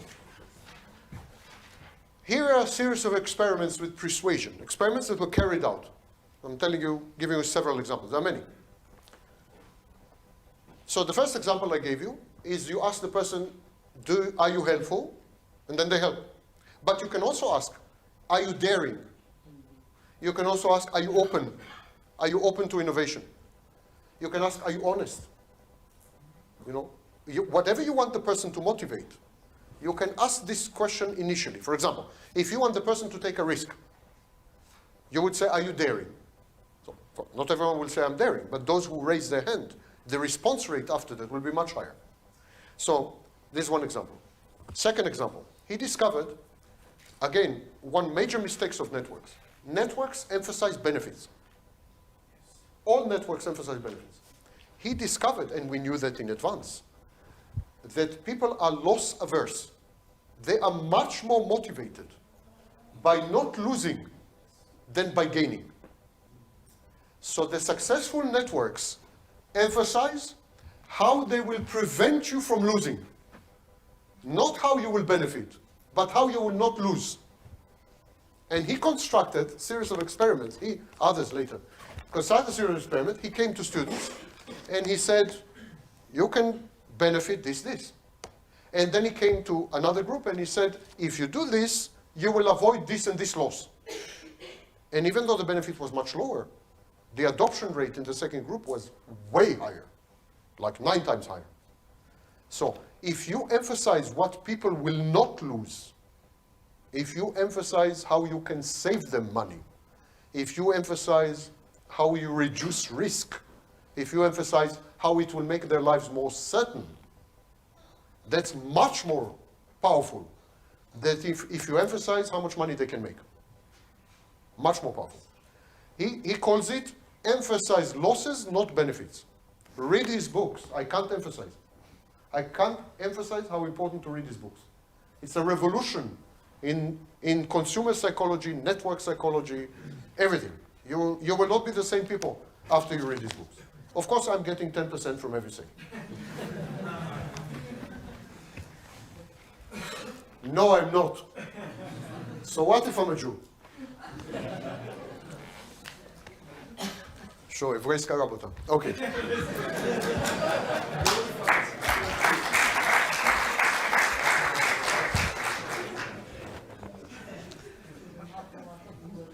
Caldini also not talk about Bulgarians now.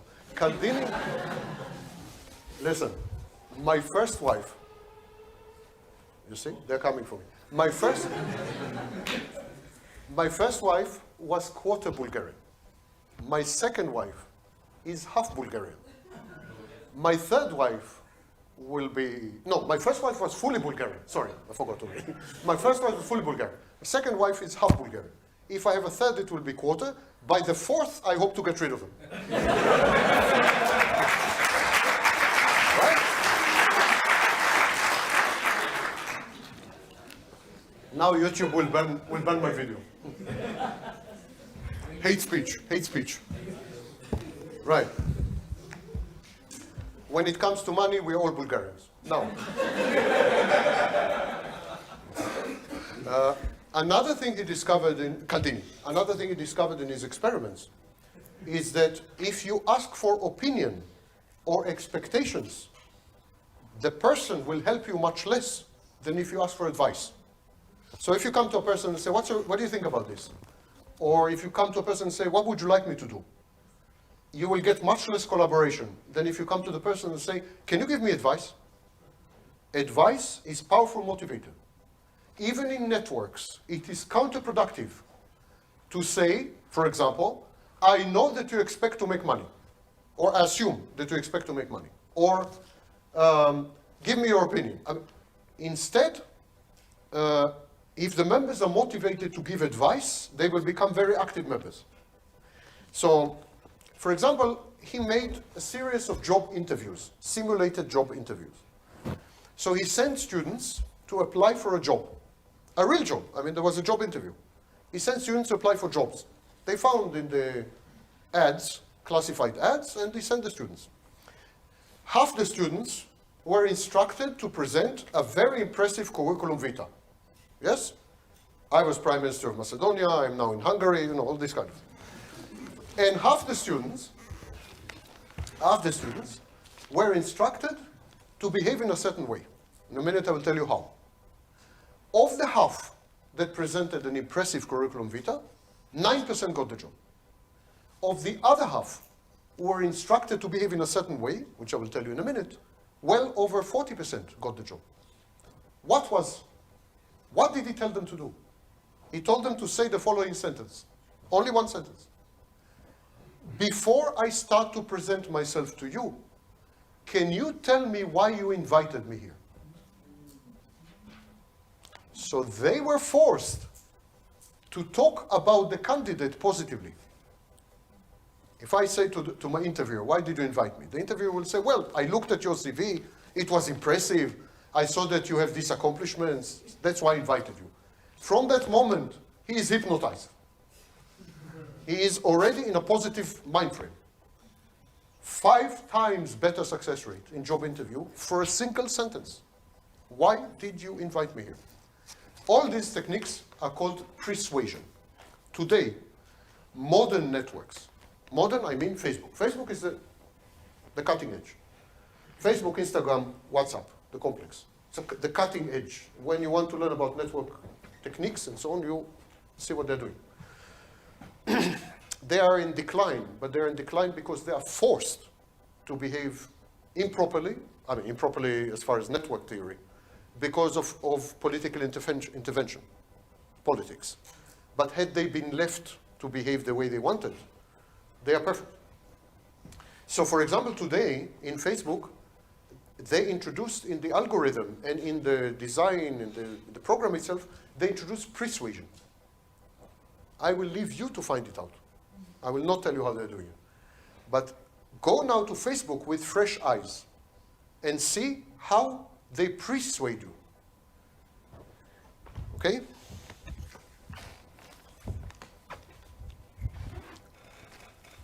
Right.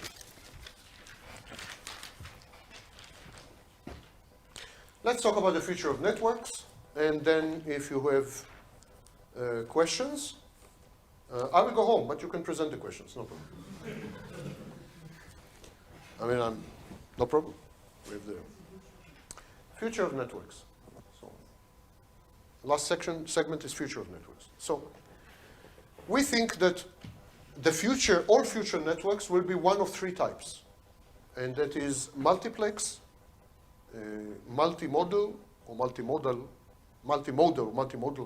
network, and multi-level, actually. We think networks must evolve into one of these 3 types. What are these 3 types? Multiplex means that members in future networks will have possibility for multiple types of ties. Remember what is a tie? Tie is this. This is tie. So today, when you're a member in a network, usually you have one type of tie. One tie. Future networks will allow you to have multiple types of tie. This tie, that tie, I mean, multiple types. And this is called, this kind of network is called the multiplex network. I will give you one example of such a network. For example, you can be, in some networks, producer and consumer. You can produce something and consume something. Sometimes you can exchange. You produce and exchange with another producer. Then you become consumer. So this is a multiplex with 2 ties. Producer, consumer. In the future, there will be networks that will provide the member with 7 ties, 9 ties, 10 types of ties. the more we discovered, and that's why networks are being redesigned, we discovered that the more types of ties you offer, the more the loyalty, the greater the loyalty, and the greater the activation. So, a network with a single type of tie will not survive in the future, in my view. It must offer multiple. So it can be, for example, I don't know, you receive a commission, it's one type of tie. You are a consumer, you buy something, it's one type of tie. You produce something and sell it, it's another type of tie. And all of it in the same network. So multiple ties, multiplex. Multimodal networks are networks that use different types of actors. So in most networks, everyone is equal, but everyone also does the same. So you can be very big, you're an opinion leader. You can be very inactive, you're a weak tie. You can be, but essentially everyone is doing the same. In future networks, there will be many gradations of actors, many types of actors. There will be, for example, an actor whose job is to bring other actors. That's, for example, like on it. There will be an actor whose job is to bring new information or new innovation, or to scout, or to link with other networks. So there will be many types of membership, many types of actors, and that we call multimodal network. Such networks are just beginning. For example, you have, it's called Elo.co, where you can be content producer, content consumer, and so on, but it's very primitive. But for example, maybe Amazon. On Amazon, you can buy a book, you can get a commission by selling books, but you can also write a book and sell it. So you can be consumer, you can be producer, you can be commissioner. So in Amazon, you can have three ties and be three actors. But even that is extremely primitive. We are talking about networks that will provide you with menu of 100 types of ties and menu of 500 possible roles, acting roles. Agencies, they're called agencies. Will allow you to be different kind of agents. So these are called multimodal. And surprisingly and shockingly, we believe that future networks will be mostly multi-level. That's shocking because MLM is a very bad name, and in some countries is criminalized, is illegal, considered wrongly, in my view, to be a pyramid scheme.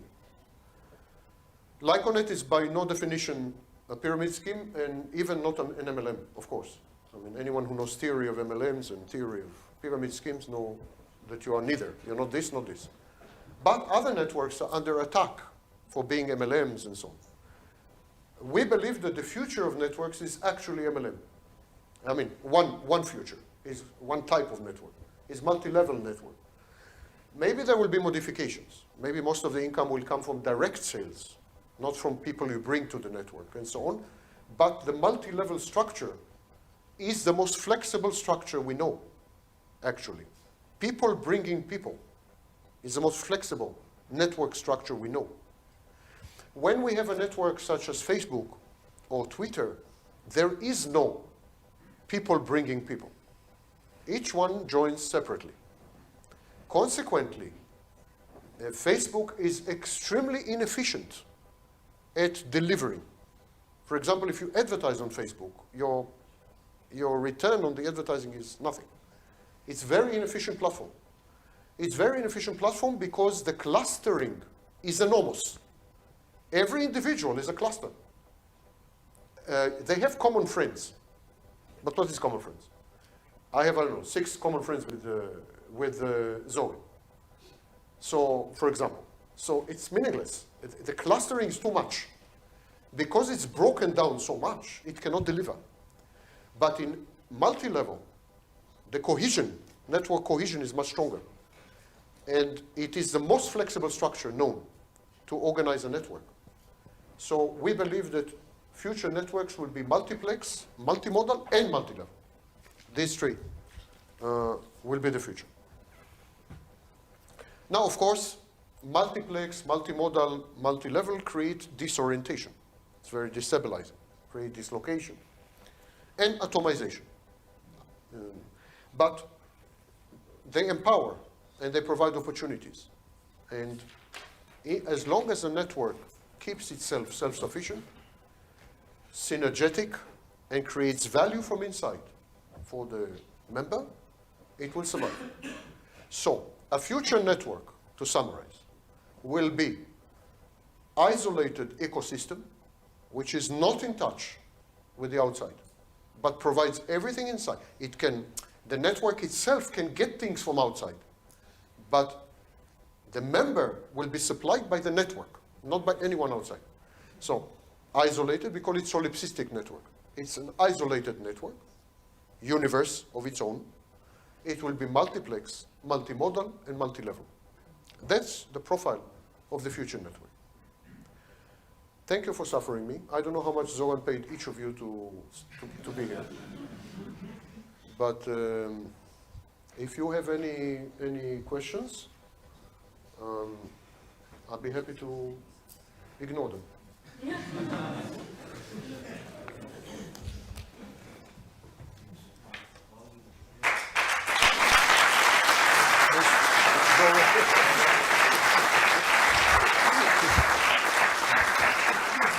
So it's like, forget the questions, just fuck off. Leave us alone, questions. It's not enough that we listen to you, I mean, questions. So no, seriously, if you have any questions, I'm here. You raise your hand or you just said bye-bye? You want to ask something? Oh, okay. Usually when people raise their hand, it's like... They are in state of shock, post-traumatic stress. Post-traumatic shock. Yeah. Too much information. Too much information. Yes. Not enough jokes, too much information. Well, one major joke and too much information. Can I shoot you from here? You can shoot me. You've been trying to do it for 20 years. Just go ahead. Finally, she can shoot me. Why us? Why should we? Yeah, we shoot me. Защо го трпевте да имам аз тук нещо? Да го ценува. Не, ще направя. Okay, guys. You have a question? Okay. Ако е във връзка с опави, да. Предпоставам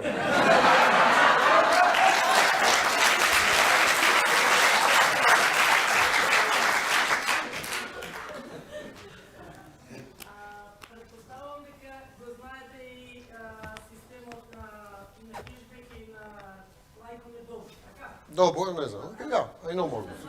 Може да замолам да ни кажете пластични два примера, што се однесува од теоретскиот дел и од нашиот практичен дел, бидејќи сите сме тука, нели, лајковите, знаеме што значи. Кажете ми два практични примера, на пример од нашата мрежа, што значи quick type, еден. Така, може? Да кажеме што значи во нашата мрежа кластер и што би требало да биде quick type едно. Дадете некој пример конкретен од нашата мрежа, може? Yeah, we can look at other networks, how they're doing it, because other networks are doing it. Even But first of all, I would like to ask you if you're an honest or a helpful person. honest all? Honest all? I didn't. I would ask if you're a Are you helpful or honest person? She learned. Сем од Македонија ни днес со твој камери по глава.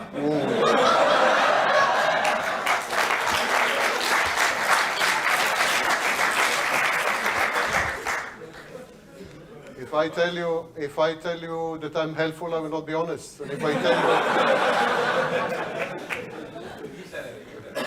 I tell you that I am honest, it will not be helpful to you. So what can you do? It's a trap. Catch-22. Let me answer you this way. I'm Jewish. Now, about you.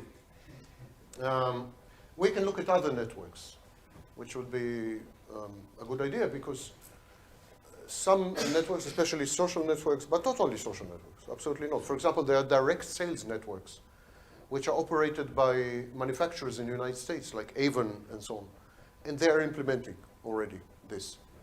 So if we look at these networks, they, for example, encourage gossip. They have gossip machines.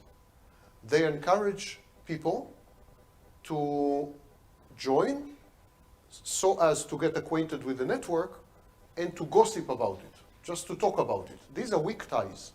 These are people who will not do anything and so on except talk about it. So they create special events, special promotions, special that are somehow connected to the network, not so much to the products. So for example, they have, Evan, for example, they have personal stories. Lyconet 2019 reminded me a little of this. They have personal stories, so people tell their stories. They have how-to, so educational campaigns connected somehow to the, and they bring into these people who would be weak ties in the sense that they would gossip and bring back information to the network. So weak ties is what we call in cyber marketing, internet marketing, buzz marketing, exactly. It's to create buzz. That's essentially weak ties. The thing is that weak ties bridge. They bring information from both worlds. Of course, if the weak tie becomes a member, he can bridge clusters. But even if he does not become a member, it doesn't matter because he can bridge network to reality. He has crucial factor. It's good to try to convert weak ties over time into members, not because they will do anything, but because of their glue function, because they tend to exchange information. That was the first one. What was the second part? I'll give you an example of clusters. What you call downlines and so on, these are clusters, essentially. Technically, these are clusters. The people who benefit each other exchange information with each other more than with others. So, for example, if you have people in your line, you would get commissions from them, from their purchases and so on. That would mean exchange of information, exchange of money, any exchange. We measure by flows, flow of information, flow of money, flow of benefits, flow of expectations, and so on. These define a cluster, where this flow goes down dramatically or disappears. That's the boundary of the cluster. In your case, it's very clear because you have downlines. It's extremely structured. But in many networks, it's fuzzy. Facebook is clear also, friends. But in many networks, it's fuzzy. You don't know where the cluster begins and stops. So we measure simply number of interactions, how often people meet, how often they talk, how often they, and we call it frequency boundary, the frequency boundary of the cluster. So depending on the network, your network is highly structured. It's built around money, around purchases, and so on. What you are beginning to do, I believe, from what I understood from Zoran, what you are beginning to do, you are beginning to generate internal value, which is a good move, a very good move. Still could be improved in some ways with this new knowledge of networks, but the orientation is correct. Orientation is to generate a total universe where you can shop, where you can make money, where you can socialize, where there's community spirit, total universe. There will come a point when you will be big enough not to need anyone. At that moment when you don't need anyone, you will become ecosystem. And then if you are closed ecosystem, closed, not open, you have a chance to become very big and to survive. Marketplace with... Yeah, that's an ecosystem. Especially if the marketplace allows members to trade with each other, not outsiders, but members. That creates, yes, that creates real internal value. So you're on the right track. You, I think, from what I heard, could benefit a little from getting acquainted with most new research. Because I don't think Lyconet is a movement of intellectuals. So there's a lot Lyconet can learn from academia, and a lot academia can learn from Lyconet. Both parties should, but I think it would benefit. But all in all, you're on the right way, right orientation, in my view. She asked what is the weak thing in Lycon. I don't know Lyconet well enough.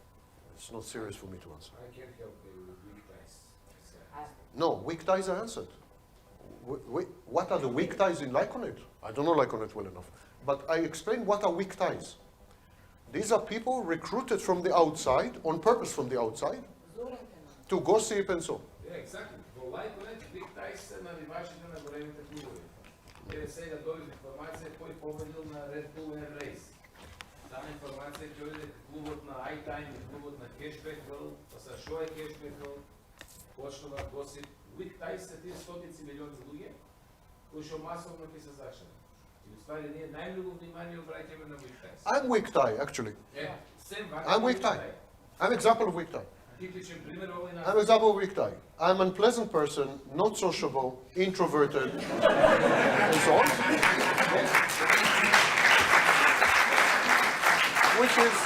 Which explains why Bulgarian women like me. And so, but I heard of Lyconet. I'm in touch with an opinion leader. It's very common for weak ties. Weak ties are in touch with opinion leaders. I heard of Lyconet. I'm in touch with opinion leader. I get involved, but from a distance. When I called him, he said, "What do you want?" What do you want? What do you want? You again. I don't have a card. I'm not involved. I don't have cashback. I don't have and I will not have.